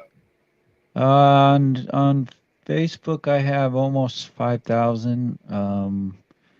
Instagram, it's like 800. TikTok, it's like 2,000 something. Mm-hmm. Um, What do you find that your Facebook uh, friends are active with the Not five really. thousand? If you like, saying for instance, if you sent a link to a new song requesting 99 cent or $1.99 to your Cash App or something, what kind of response do you think you would get? Um, if it's the same as the videos, I don't.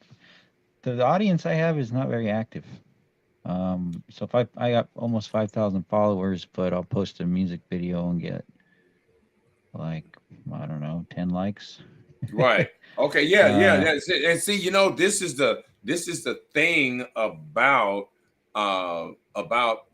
Facebook, and you can have a ton of friends and have no activity, because people are becoming your friend for a reason of being another number. yeah. And I think what you should do, people like myself should do, is go through our friend list and just, a certain number of them, just unfriend them. You know what I mean? Just dump them. You know what I mean? Just dump them, because if you post something they ain't active, well, it don't matter if Yeah. if you got 5,000 friends, if you post something and only 10 react, well, for the most part, then those are the only 10 you need to be associated with, or others that are like them. Seriously, because I'm thinking now that we're on this conversation, it's like when you get a friend request, your copy and paste remarks should be, why do you want to be my friend? In being my friend, you have to like, share, blah, blah, blah, on my post and be active on my page. Are you willing to do that? And they say, well, they reply, yes. Okay, cool. Boom, you can be friends. Otherwise, and I'm on you on a trial basis. You got you got 30 days. I'm posting stuff. I'm posting my music. I'm posting whatever I do. I need some likes and some shares, or we ain't friends. Why are we friends? Why are you even saying you're my friend? You just want to be friends with James Martinez. Nah, that ain't good enough. You know, like, hey, James Martinez, he's my friend. Okay, what have you done for James Martinez lately? As the friend, you know what I mean? Yeah, I'm still trying to figure out how social media works and how to build an audience that's actually engaging in the content. Well, you know, it seems like the audience is the people are extremely slow, kind of retarded, and they like quick stuff. You know, so you got to give them reels. You got to do stuff in the story, and it's got to be little short stuff, and it's either a reel or it's on TikTok, or it's on one of those kind of things, other than a long, drawn out, because they just won't watch it. You know what I mean? Yeah. You know, it's like they'll watch a 15-minute or 30-minute show, but like when a show gets to be an hour or something, they're like, they starting to get wobbly and some more stuff, and they got to go for the next sugar rush. You know, they need another wow. And so, I started writing like short songs that are like a minute long, just because I know the attention span of people is pretty low today. But I got this one project that I just started a couple days ago. So there's this father that I met while I was at the hot dog stand, and his daughter overdosed on the fentanyl that I was using before. And he found her, and I offered to write a song in her memory for him, and that was like 6 months ago, but he contacted me the other day, and I ended up writing a pretty cool song. I can play it for you if you want. Yeah. Play it. I don't care if the other folks don't hear it. Then you can send it to me, because one of the other things that I'm trying to do is I take some of the MP3s and put them on a playlist.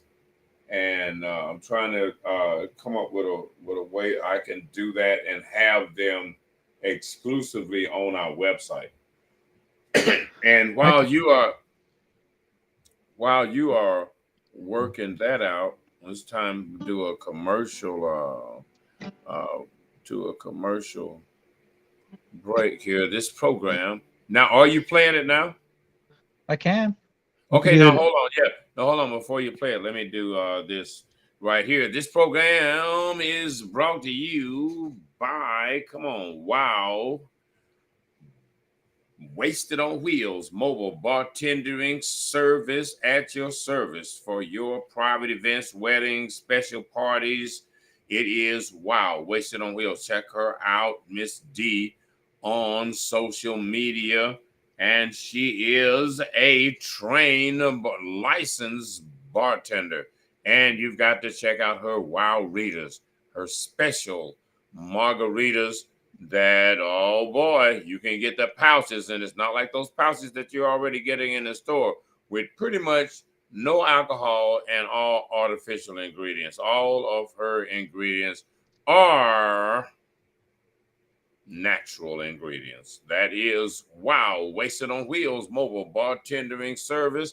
And this program is brought to you by, that's right, PhoenixStreetNews.com, the Valley's news and entertainment directory that caters to bars, nightclubs, restaurants, other entertainment venues, and provides quality digital advertising for small businesses just like yours. Business printing, banners, flyers, window treatments, auto wraps, and more. It is PhoenixStreetNews.com. And Our Destiny, Our Future Foundation. Miss Gilliam is the founder of this organization, this foundation. It was found because and in memory of her daughter that was killed by a stray bullet while at a food truck at an event. And as always, the individual was not found. And this foundation is primarily for parents that have lost their children, whether their children are from natural causes or other means of death. Foundations like these, Miss Gilliam can instruct you how to set up your foundation for your loved one, your child that has passed on. And that is that right there. Now, yes, sir, you can play that. Play it again, Sam. All right. Turn the echo back on. So her name was Alexa, and so I called the song Lexi. Lexi? Yeah. Mm-hmm.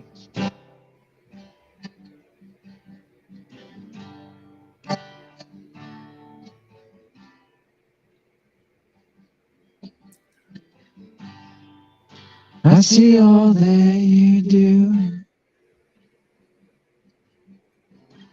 I see myself in you.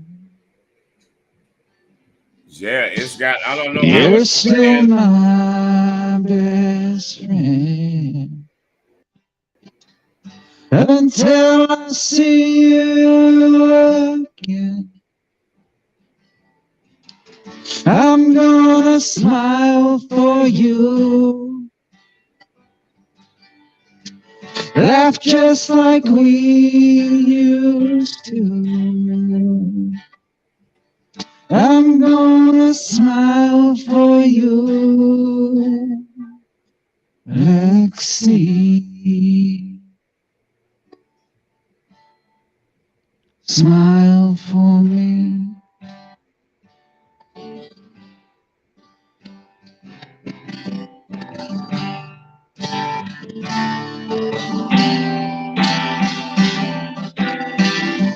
I'm gonna smile for you. Laugh just like we used to do. I'm gonna smile for you, Lexi. Smile for me.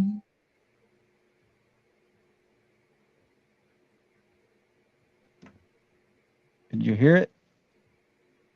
Yeah, I could hear, but it was kind of cutting out a little bit on my end, so I can't tell exactly how it is playing out. You might want to send me a file on it, and I will work on that music thing. I think I'll try my other my other platform. And is it better like this way? Or is it that same? Mm-hmm.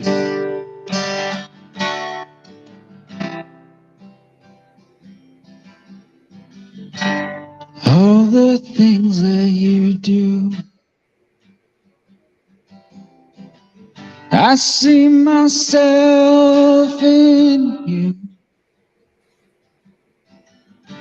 You're still my best friend.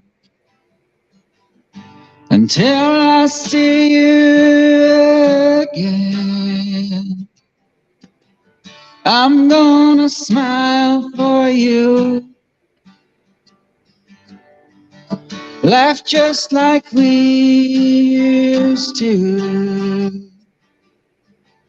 I'm gonna smile for you, Lexi.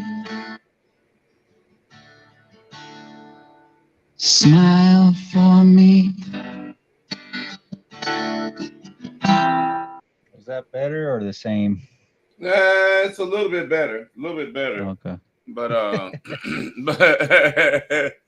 but still a little scratchy. Let's Yeah, I was scratchy whenever you were playing the same as I on your end. It was cutting in and out a little bit too. Oh, okay. And we're cutting out on your end? Yeah.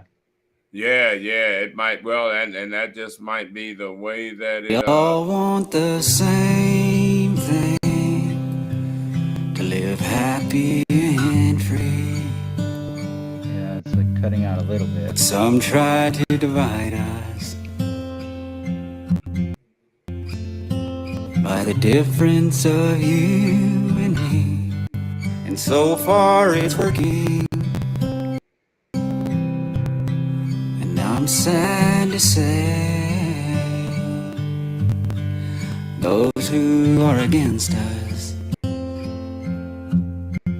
have gotten their way. Am I foolish to even say,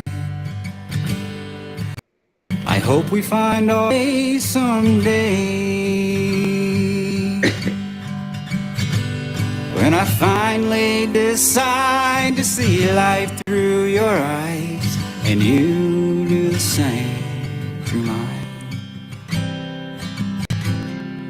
Why does it matter that we're all unique? 'Cause when you look closer, the same things we see, to be loved and accepted,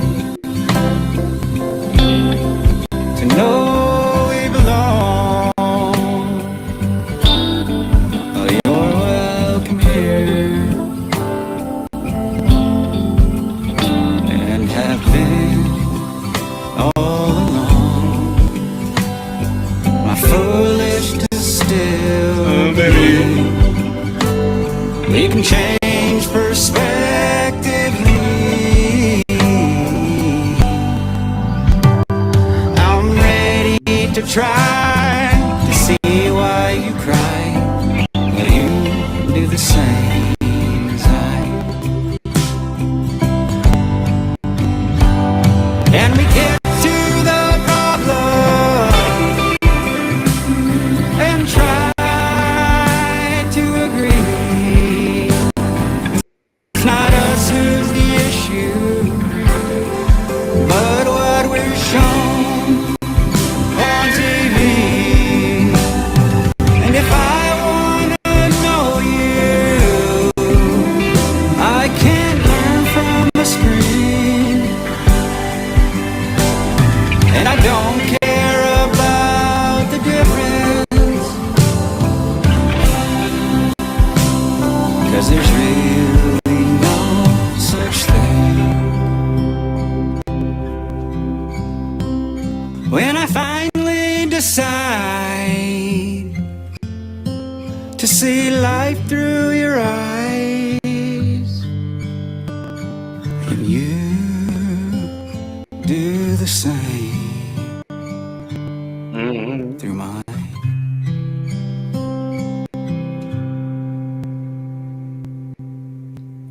All righty then.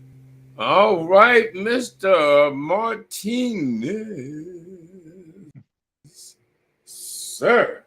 Well, I guess we'll wrap it up with Okay. what now you said you've got a song, 3 songs Mm-hmm. that you are in the process of of finishing up. Well, they just got Um, finished, so right now mhm. I'm setting up the infrastructure to monetize those songs. But I gotta get the merchandise made, and I gotta get a website built, Mhm. and then. But I'm doing it a little at a time. I just have to save what I can. Other than child Mhm. support and basic needs like food, all of the rest of my money goes into the music. So just as soon as I can get it done. Now, are you doing events, live performances? What's Not yet. I only decided to pursue this as a career when I got clean a little over. I guess it's been about a year and a half now. right? Um, so and I never performed live before. It was all the only place I did. I played a lead guitar in a church band for a few years, but as far as Mm-hmm. my original stuff, I'm not at that point yet. I need to start though soon. I played at a couple of Well, restaurants and stuff that are around the house, but no, nothing. huh? I need to build that schedule. Well, yeah, that's I mean, you always you gotta try to come up with a point of entry. Right. What's the simplest way, and a lot of times the simplest way, well, according to how much it costs, Mm-hmm. is to have a little vendor deal at like First Fridays. All right. You know, downtown you got you're doing some acapella music there, because you got acoustic guitar Yeah. music, and you got your music set up to sell, and some merchandise. That's probably the easiest way Yeah. to build up a uh, a little a little public following, because you Yeah. have to have people in the streets, in the community, around the community, in the city, that know you, that have access to you. Yeah. You know, because a lot of the stuff that you get online and that you can do online, those people are not going to show up Right. at a show that you're on. And Mm. a lot of times if you can do about 3 or 4 songs, you're pretty you can fill in somewhere. Yeah, uh I got like over an hour of live music that I could play, just original stuff. Um, yeah, because I there's a there's a there's a couple of places around town where they play live music, but uh I I'm thinking, uh, trying to think of a good spot. I'll think about that okay. and stuff. Where you can do like a debut. You can blah blah blah blah on a Friday or Saturday night or something. And Yeah. yeah, yeah, yeah. Because I mean, yeah, yeah, yeah. Country music, Arizona. This is a country town, man. It's a lot. It's this place may seem like it's a big time uptown, dude. It's a real country town, man. You can sell country music. You can sell Yeah. country music around this time. Have you sent that song? Have you sent that song to like KNIX? No, I don't know how to go about doing that. Okay, I might need to I might have to do some little some content, because at the end of the day, it is a song like that somebody, some radio station says like, yeah, yeah, I got this song sent to me, blah blah blah blah blah blah, blah. Yeah. Let me check it out. Y'all's and because they're gonna check it out, and and once they check it out, they're like, wait a minute, hold on, I think this might be something. Yeah. And because I think that's a nice song, it's a great song. Thank That's you. a good, that's a signature song right there. That song that song will raise the bar of like all your music has got to be like top that song. Yeah. And that's going to be pretty hard, because that's just a good song, man. You're gonna have to do some real work to Yeah. come up with something to top that one right there, and that to be like one of your first like made songs, dude. It's nothing but, I can understand your arrogance and wanting to be like at the Grammy, at the Country Music Awards, the CW, CMW, It's whatever just, that. yeah, like I said earlier, I knew I sucked for a really long time, and then just the more time I did it, the more better I got. So I'm just at a point now where I know, I don't mean to sound arrogant. I know What the work I put no into no this no music. no that what now what what do you think has progressed the most about your music? Because you've got, being that you sing, you've got several elements there. You've got the guitar playing ability, Hmm. you've got the songwriting, and then you got the actual vocals. Do you think your vocals have grown? The, That you settled in on or- what you think your voice really is? I think, yeah, and that's happened pretty recently. Uh huh.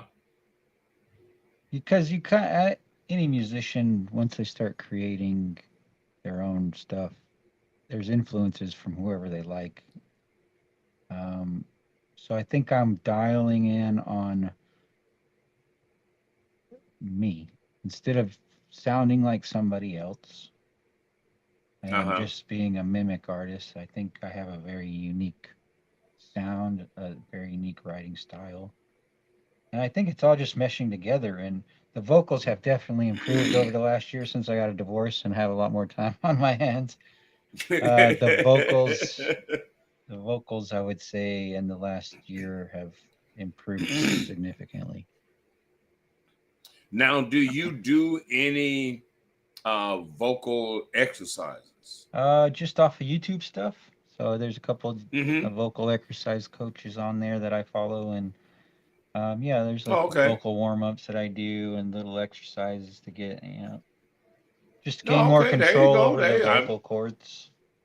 Okay. I gotta ask these kind of questions, man. Oh no, it's fine, fine. You're an artist, and especially being a singer, that becomes very important. A lot of people don't understand that uh, having a talent is one thing, maturing that talent, and like taking that talent to the gym, Hmm. you've got to work those vocal cords Hmm. a certain number of times per day, because you got professional vocal cords. It's Right. not like you singing in the shower, and you can miss a note every now. When you're a professional, now you got to be able to hold. You might have to hold a note, and you don't want it to crackle Yeah. come unglued. Yeah. So being that you already said that you were smart enough to do some vocal training, that says something in itself about you as a person. I try to that do. you I had a goal where I want to sing just with my guitar and me, but sing at least 5 songs a day, and that's, I don't know, 20, 30 minutes of practice. But just when I started doing that, that's when I noticed that I was improving pretty rapidly, there. actually. But just Yeah, that that is interesting that you would say that, because as in the past, when years ago, when I've been in music artist management, mhm, that's one of the requirements, that the artists perform several of their songs. I mean, just like a job, you have to treat it like a job. You have to yeah, get up and do a certain amount of work mhm, on your talent, yeah, and your talent is singing, and you've got to have 4 or 5 signature songs that if somebody calls you tonight and says, "Yeah, Martinez, I saw that interview with yours. Could you sing? Can you perform this weekend, or mhm, or Thursday, or whatever? It might be a spur of the moment. You can't be like, oh, wait a minute, I need to practice. No, you supposed to be practicing all the time yeah, for that moment. yeah, Because you never know when that moment is gonna happen, that's right. and you've got to be, success is when opportunity meets preparation. So you got to be in the process of being prepared, so that when the opportunity does like knock, you go like dun, dun, dun, dun. Um, I've been waiting on you. Dun, dun, dun, Yeah, dun. And it'll and happen. and One make of it. these days, it'll happen. Well, yeah, well, one of these days, you got to make one of these days like a day that you got to Yeah. figure like, I gotta plan the future. I don't want to be a victim of the future. Yeah, I do. So Yeah, I'm that's gonna right. so like right now you're doing a certain amount of songs a Mhm, day, rehearsing. So mhm, now you just need an outlet.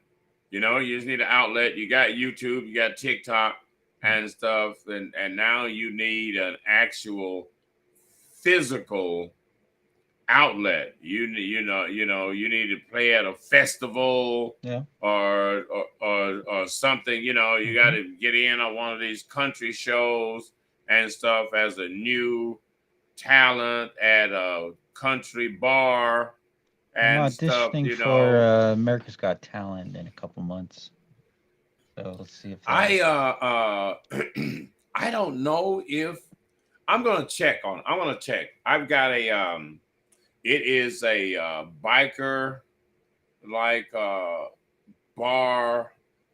Oh, but it's a neighborhood bar. It's a, it's called the it's called the Maverick. It's called the Maverick Lounge. It's here on 19th Avenue, and I think they've got a little stage, and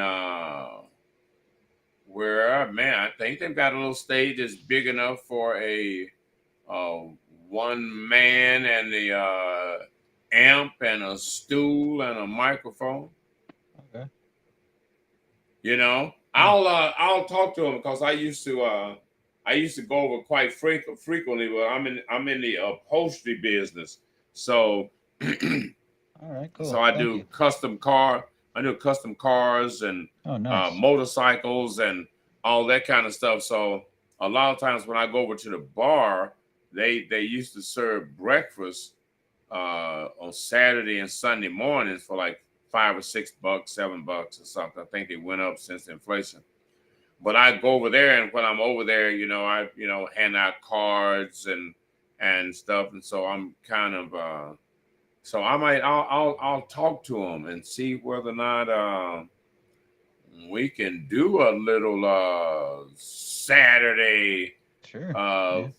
feature with Mr. Martinez. Yeah, I'd love to do that. And see how it goes, because right now you just got to get people to buying merchandise. Mm-hmm. You know, you can show up and play and have some CDs and some T-shirts. Yeah. And I've been asked about T-shirts before, so yeah, I definitely need to get some. Yeah, just like the image that's on that song, or that we played, that's on the play. That's like every country song. The only thing you missing is the cowboy hat, but a trucker hat worked just as well. You know what I mean? Yeah. You got the whole look right there. That's a look. That's got to go on a shirt right there. That look right there. That will work on a shirt just like that. As a matter of fact, I got a. You have the artwork for that? The artwork is, what do you mean? So you? I mean, Jay, you have a file for that? I have album for that cover. The cover, yeah, it's the eyeball that I drew, for the same as I. That's That's what I made the cover art. Sorry, I know it's hard to see. Yeah. No, I can see it. I want to tell you about what's so traumatic about that eye. But the photo that you've got on the album cover with you in the shirt, the guitar, and the hat. Yeah, that image right there. But anyway, about the eye. When I was probably like 9 or 10, something like that, there was a movie called The Crawling Eye. There was a horror movie back in the 50s called The Crawling Eye. Mm-hmm. And this eye was like, had legs and stuff, and it's all over the buildings. And I should Google that. That is probably a 19 whatever movie that is probably that is probably a movie that is common or something. You know what I mean? It is probably a hold on. Okay, I was actually playing that. Oh, I shouldn't be playing that. I needed to put that on.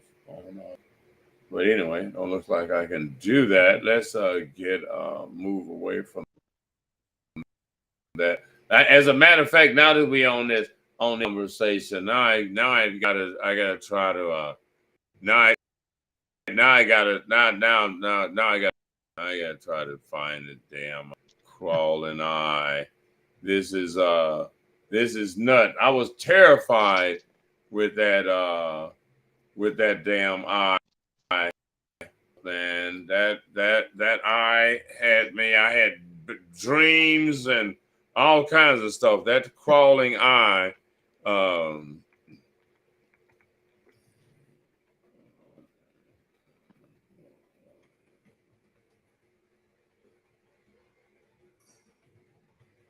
Let's see. Crawling eye. Let's see. What it's got to be 1950 something. Maybe 1960. The Crawling Eye movie, 1958. Okay, there we go. There we go.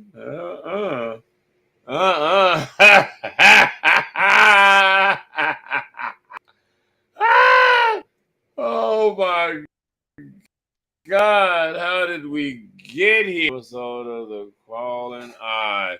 Let me see here how I can, wait a minute, hold on, I don't know what I did there with that. Let me see how that's not what I want to do. What am I doing here? Okay. Spotify, The Crawl and I, YouTube. Okay. Let me see here. Okay, let's see here. We're gonna get this.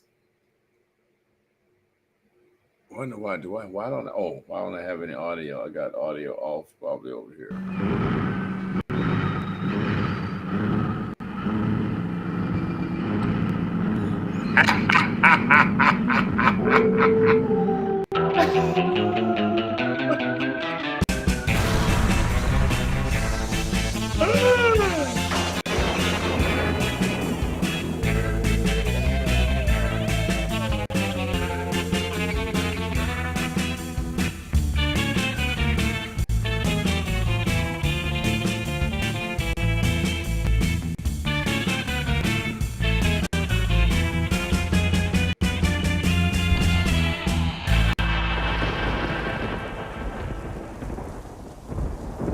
This is what we had to live through back in the day, man.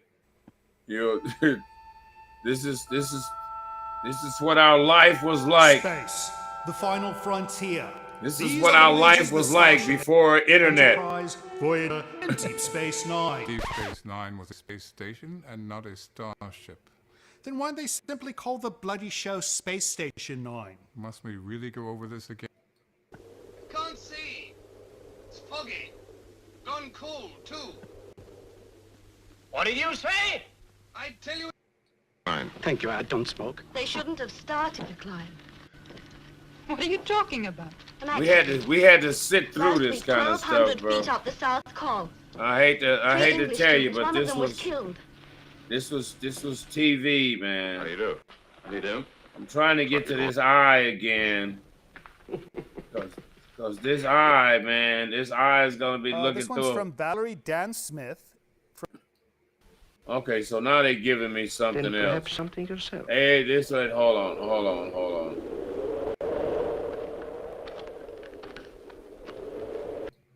I need this. So you got all the... See, okay, they're doing a documentary like on the eye. That's not gonna get me the That's all right. But anyway, it was evil, bro. It was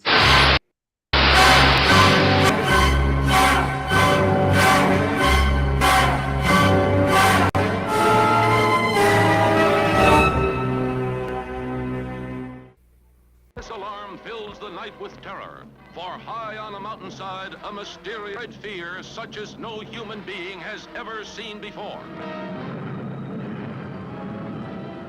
Where there are mountains, there are always clouds. But this one remains static. On the side of the Trollenberg, it never moves. Freak of nature.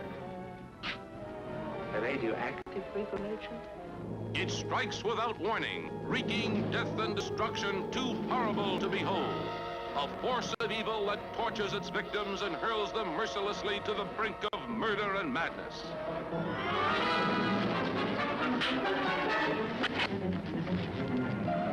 What is it? And what does it crave, this creeping horror that hungers and thrives on human flesh? I gotta jump off here. okay. I'm about to. I lost my mind. You can get with that whole eye thing of yours is just too much, man. That eye brought back childhood trauma. Apologize for that. But anyway, it has been a pleasure to have you on. Yeah, likewise. I appreciate you coming on, and when the other music is ready, work on some videos. Yeah. And stuff, but I'll stay in contact with you because I'm gonna talk to this bar Okay. in the neighborhood and such, man. Just get your merchandise together, man. Yeah. These old folks still use CDs. They don't care. Yeah.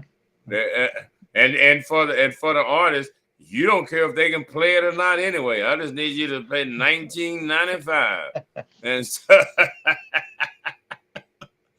Okay then, Mr. Martinez, I will let you fly, All right, I appreciate and you, you sir. enjoy the evening. Like and share the video. I'll send you the link. Okay, cool. Later, it is on YouTube. It is streaming on Twitch. Awesome. So and Facebook, and I think Twitter or something. So it's all over the place. So I'll send you a link, Okay. and you can play it. You don't have to worry about the eye part. You can leave the eye. You can leave the crawling eye feature out. Alrighty, sir. All right, thank you. Thank you, sir. You've been great. Until till next time. That was Mr. Martinez right there. And so long.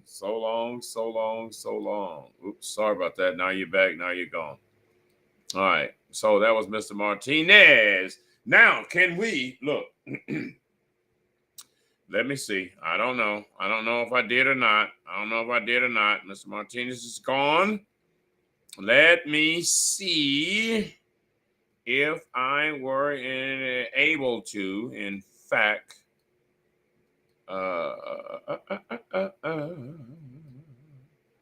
if I was able to download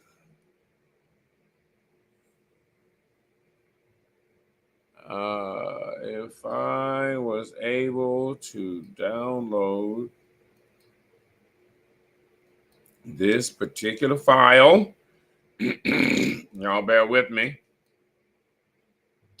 You know, it's pretty much time for a brother to take a leak too. It's been 2 hours in here, and I'm gonna have to get out of her because I got some other stuff I got to do. It's still a work day for me.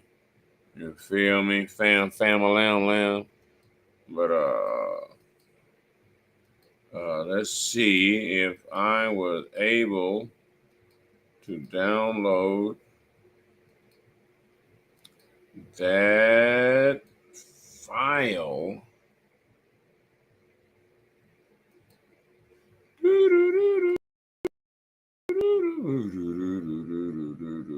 Come on, man. Could have swows.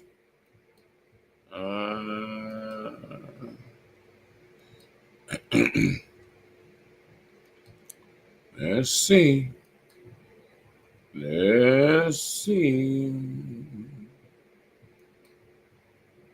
If we got it, man. I may not have it, Bobo. I may not have it. Damn.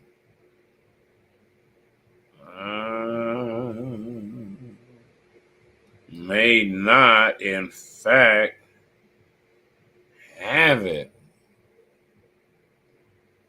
Ay.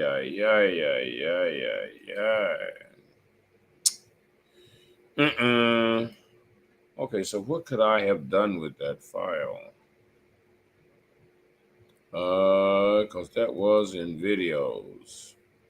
Let's see, where could I have put that file? Nothing there.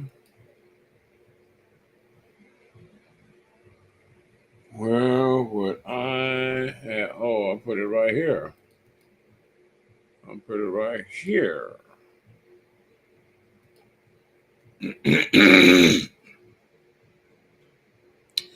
Let's see what this is.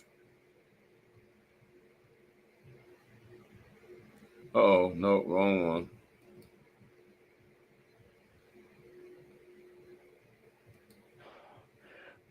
Want to wake me up, I'm up.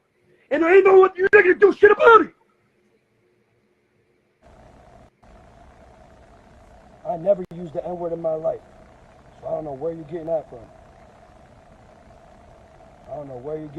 But I'd love to see that. I don't even know who you are. And I ain't know what you niggas do shit about it. I never used the N-word in my life. So I don't know where you're getting that from. And I ain't know what you niggas do shit about it. But I'd love to see that. And I ain't know what you niggas do shit about it.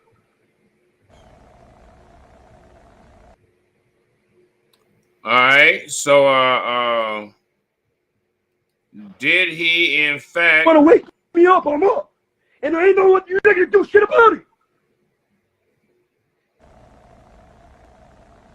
I never used the N-word in my life. So I don't know where you're getting that from. I don't know where you're getting that from, but I'd love to see that. I don't even know who you are. And I ain't know what you niggas do shit about it. I never used the N-word in my life. So I don't know where you're getting that from. And I ain't know what you niggas do shit about it. But I'd love to see that. And I ain't know what you niggas do shit about it.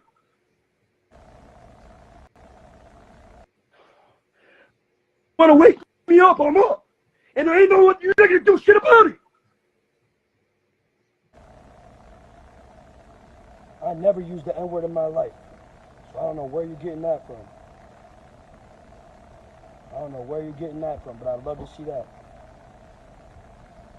I don't even know who you are. And I ain't know what you niggas do shit about it. I never used the N-word in my life. So I don't know where you're getting that from. And I ain't know what you niggas do shit about it. But I'd love to see that. And I ain't know what you niggas do shit about it.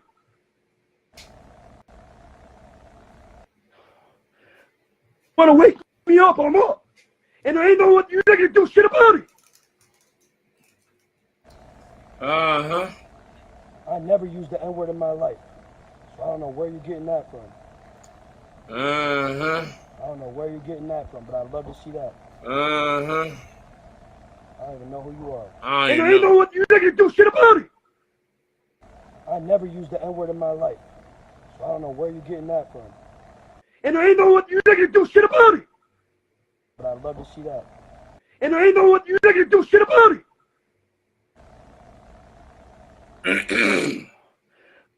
Wanna wake me up? I'm up. And I ain't know what you niggas do shit about it. Mm-hmm. Now. I never used the N-word in my life. So I don't know where you're getting that from. Uh-huh. I don't know where. All right. So it's obvious. It's obvious that the man used the N-word. Huh? It's obvious that the man used the N-word. That's just damn, it is what it is. Y'all don't want to damn face the facts that the man used the N-word. But yeah. We know what had happened. See, what had happened was he got a little rattled with the little conversation they was having. And DJ and them and black media, Maryville,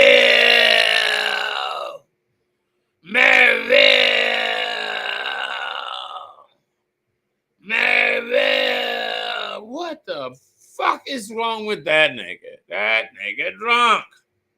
See, okay, you supposed to be the host. You got to be a little bit more damn responsible. Who in the hell wants to be responsible? Who the hell wants to be responsible? Not Tone the Superstar. Not Tone the Superstar. He don't want to be responsible. Let me play y'all something real quick. Something. What's happening?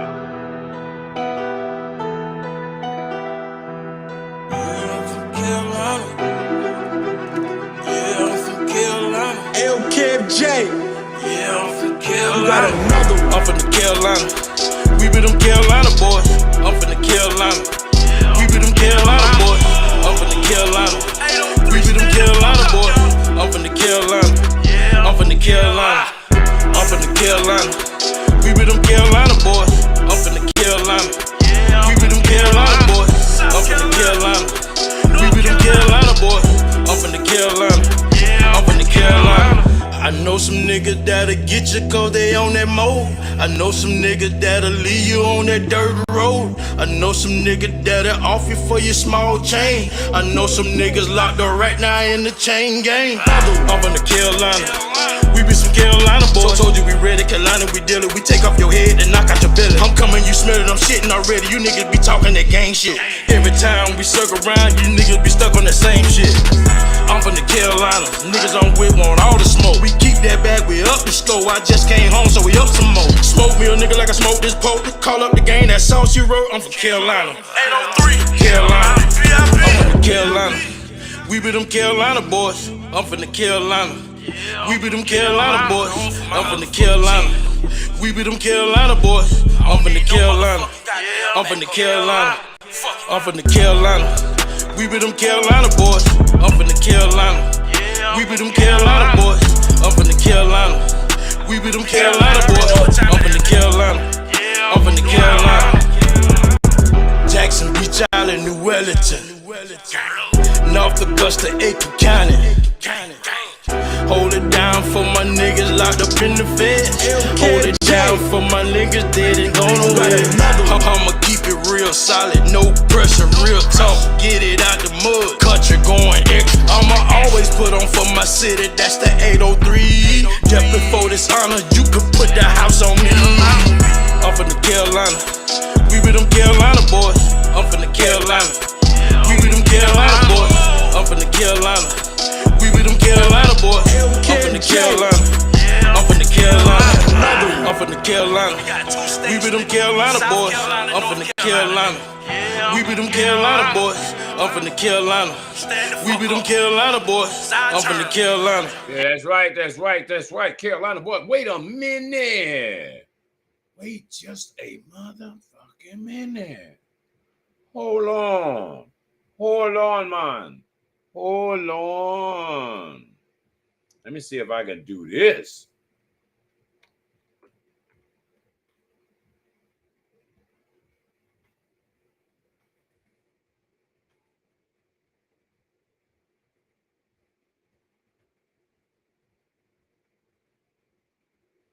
Da-da-da-da-da-da.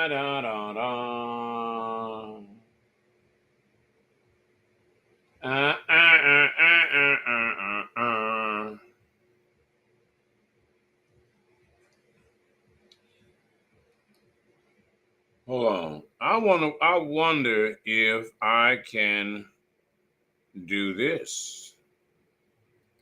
If I can do this.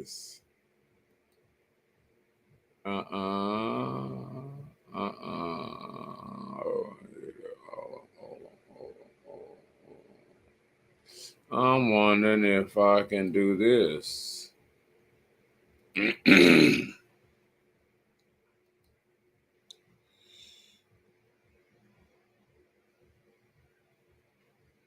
I don't know if y'all can hear this.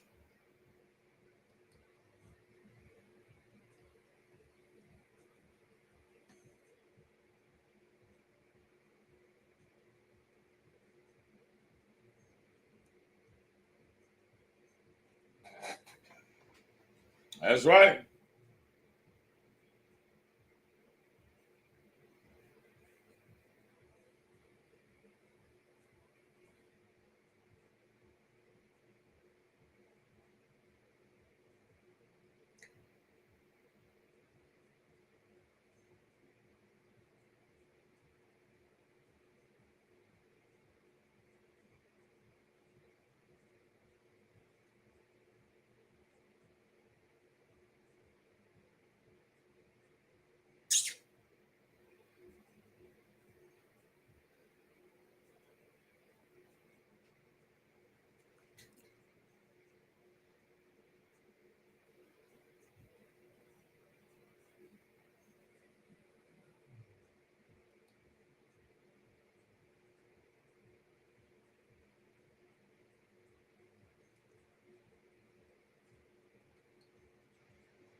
Check 1 2.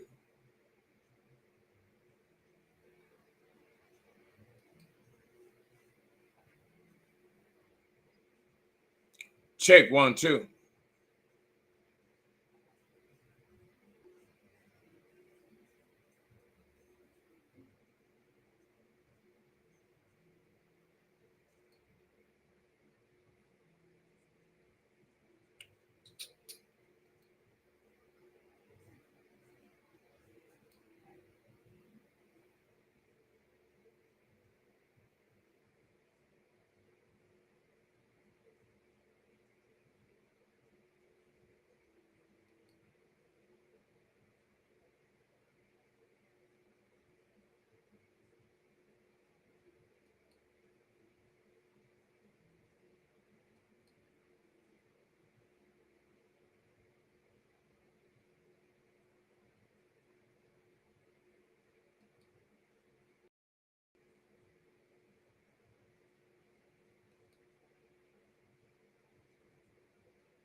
Man, y'all don't even know.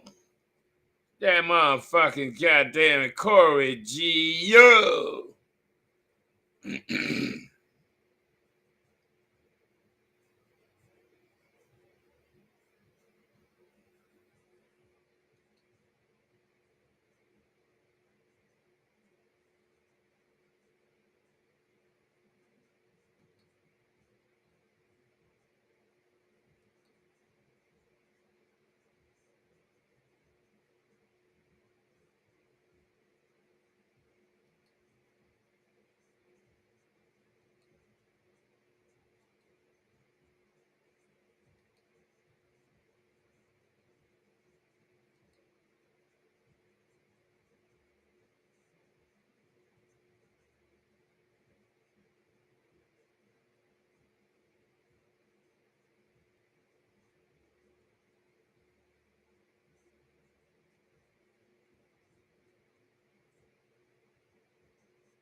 Yeah. Let me see if I got audio.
Man,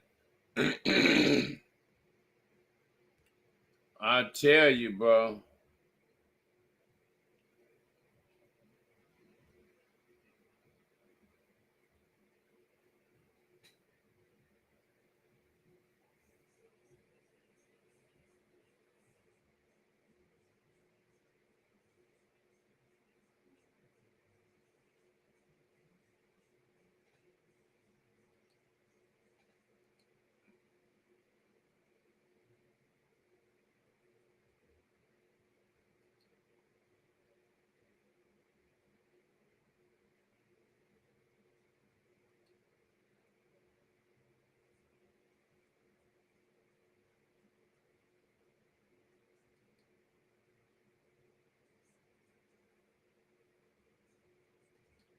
That's it right there, man.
Do this, I do this, I do this. Do this, I do this, I do this. Do this, I do this, I do this. Corey. Deshawn Corey. 10 G's, nigga. That shit done went all the way up. It's going up.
Yeah, yeah.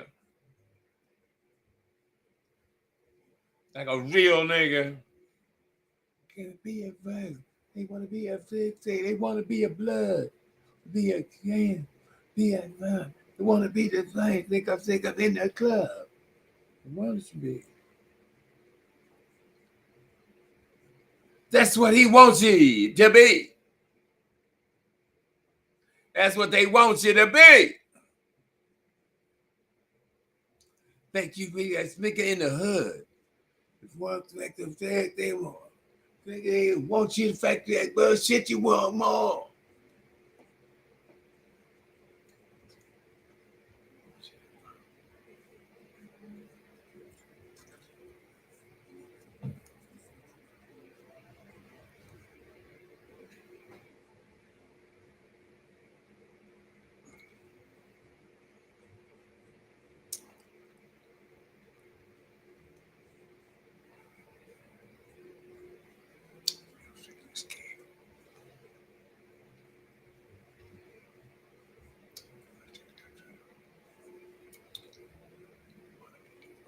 They want to be a blood.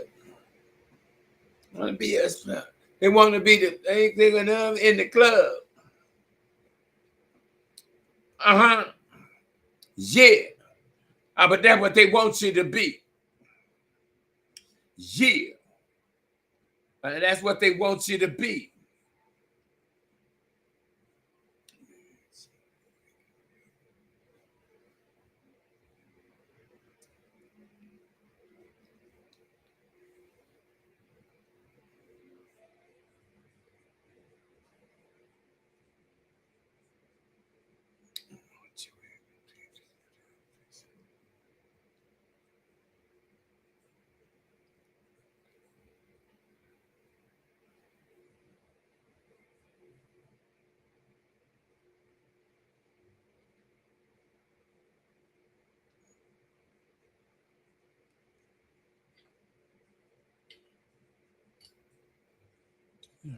You want to be a, they want to be a, they want to be a, they want to be a, they want to be a, they want to be. That's right. That's right. Yeah. And but that's what they want you to be. That's right. Deshawn Corey, nigga, artist. That's what they want you to be.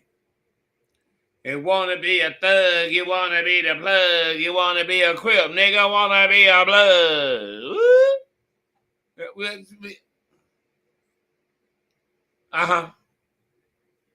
That's right. Stealing it. Stealing it.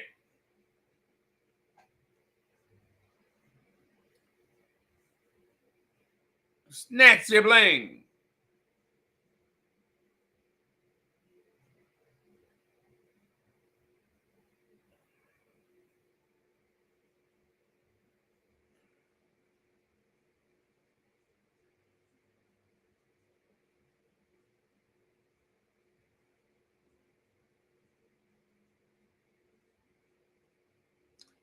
Woo! You wanna be a, you wanna be, you wanna be a, you wanna be a, oh yeah, something like that, for real. Deshawn Corey, boy, y'all done messed up, bro. Y'all done messed up. Y'all done messed up.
Man, come on. Y'all gonna have to play the rest of it yourself. Melville! Melville! Melville! Southside, that nigga switched up and shit, boy. You know that motherfucking nigga in real life. Switch it up on your Southside. That motherfucker was Southside before the night was over with. Oh my God. What in the hell is really going on? Is Radical Mike and What's Up Radical Mike Show? I don't give a fuck about that bullshit. You already know. We got a motherfucker call y'all a nigger. And ain't nothing you niggas can do about it. It ain't nothing you niggas can do about it. Is he correct? Is he right? Is he right? He said ain't nothing you niggas can do about it. I call you motherfuckers a nigga, ain't nothing you niggas can do about it. I just dropped 10, 15,000 damn dollars, nigga. I just fed you niggas. I got some of you niggas on food stamp for a minute. Speaking of off food stamp for a minute, can I hold on, can I do this? Let me see her, y'all. Bum, bum, bum, bum, bum. Bum, bum, bum, bum, bum. Bum, bum, bum, da, da, da, da. Bum, bum, bum, da, da, da, da, da. What the fuck? What is happening here? Events? No, not over there. What are we doing here? New folder. What's in there?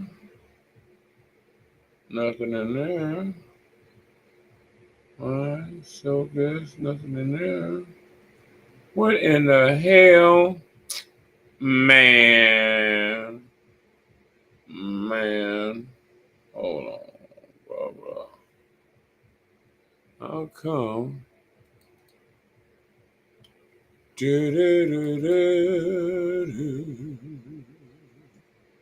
Let me see if I can do all of this. Bing.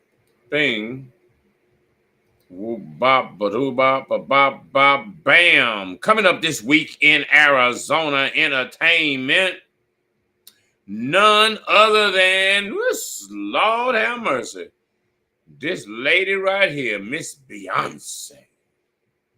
Oh, Lord, is going to be in the building on Thursday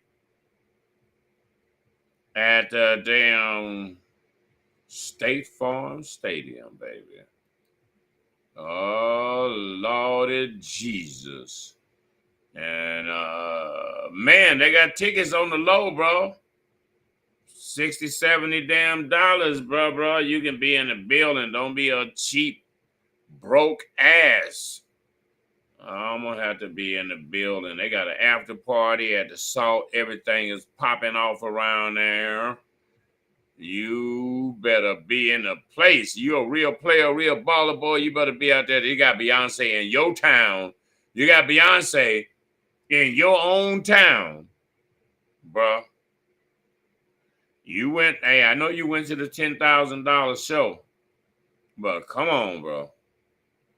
Beyonce is in town, man. She about to get down. Lordy Jesus. Want to ride that? Yes, sir. I bet you. And I bet you.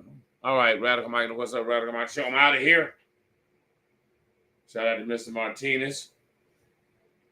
And as I depart, I shall depart on Mr. Martinez' song. We all want the same thing.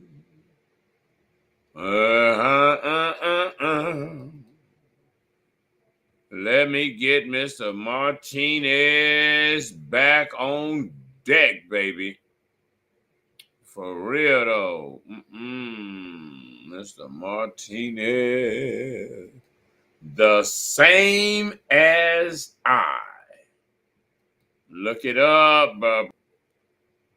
Play it, my friend. We all want the same thing. happy and free. But some try to divide us. Somebody's trying to divide us. You know they do. By the difference of you and me. And so far it's working. And I'm sad to say those who are against us them fools have gotten their damn way. For real though. Am I foolish to even say?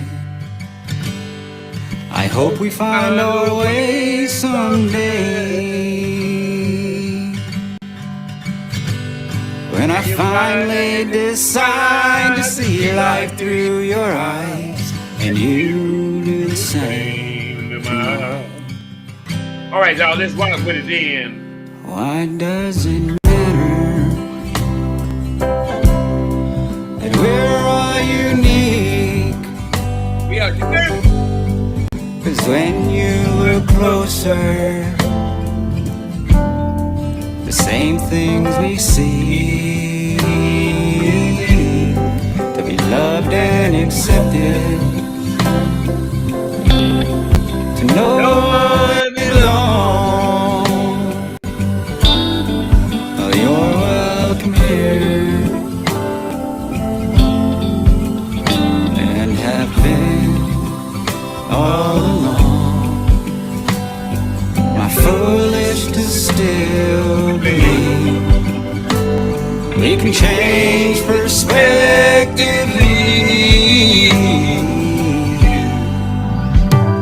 I'm ready to try to see why you cry, and you do the same as I. And we get to the problem and try to agree. It's not us who's the issue, but what we're shown on TV.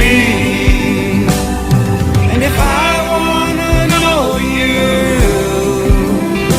I can't learn from a screen. And I don't care about the difference, 'cause there's really no such thing. Woo. When I finally decide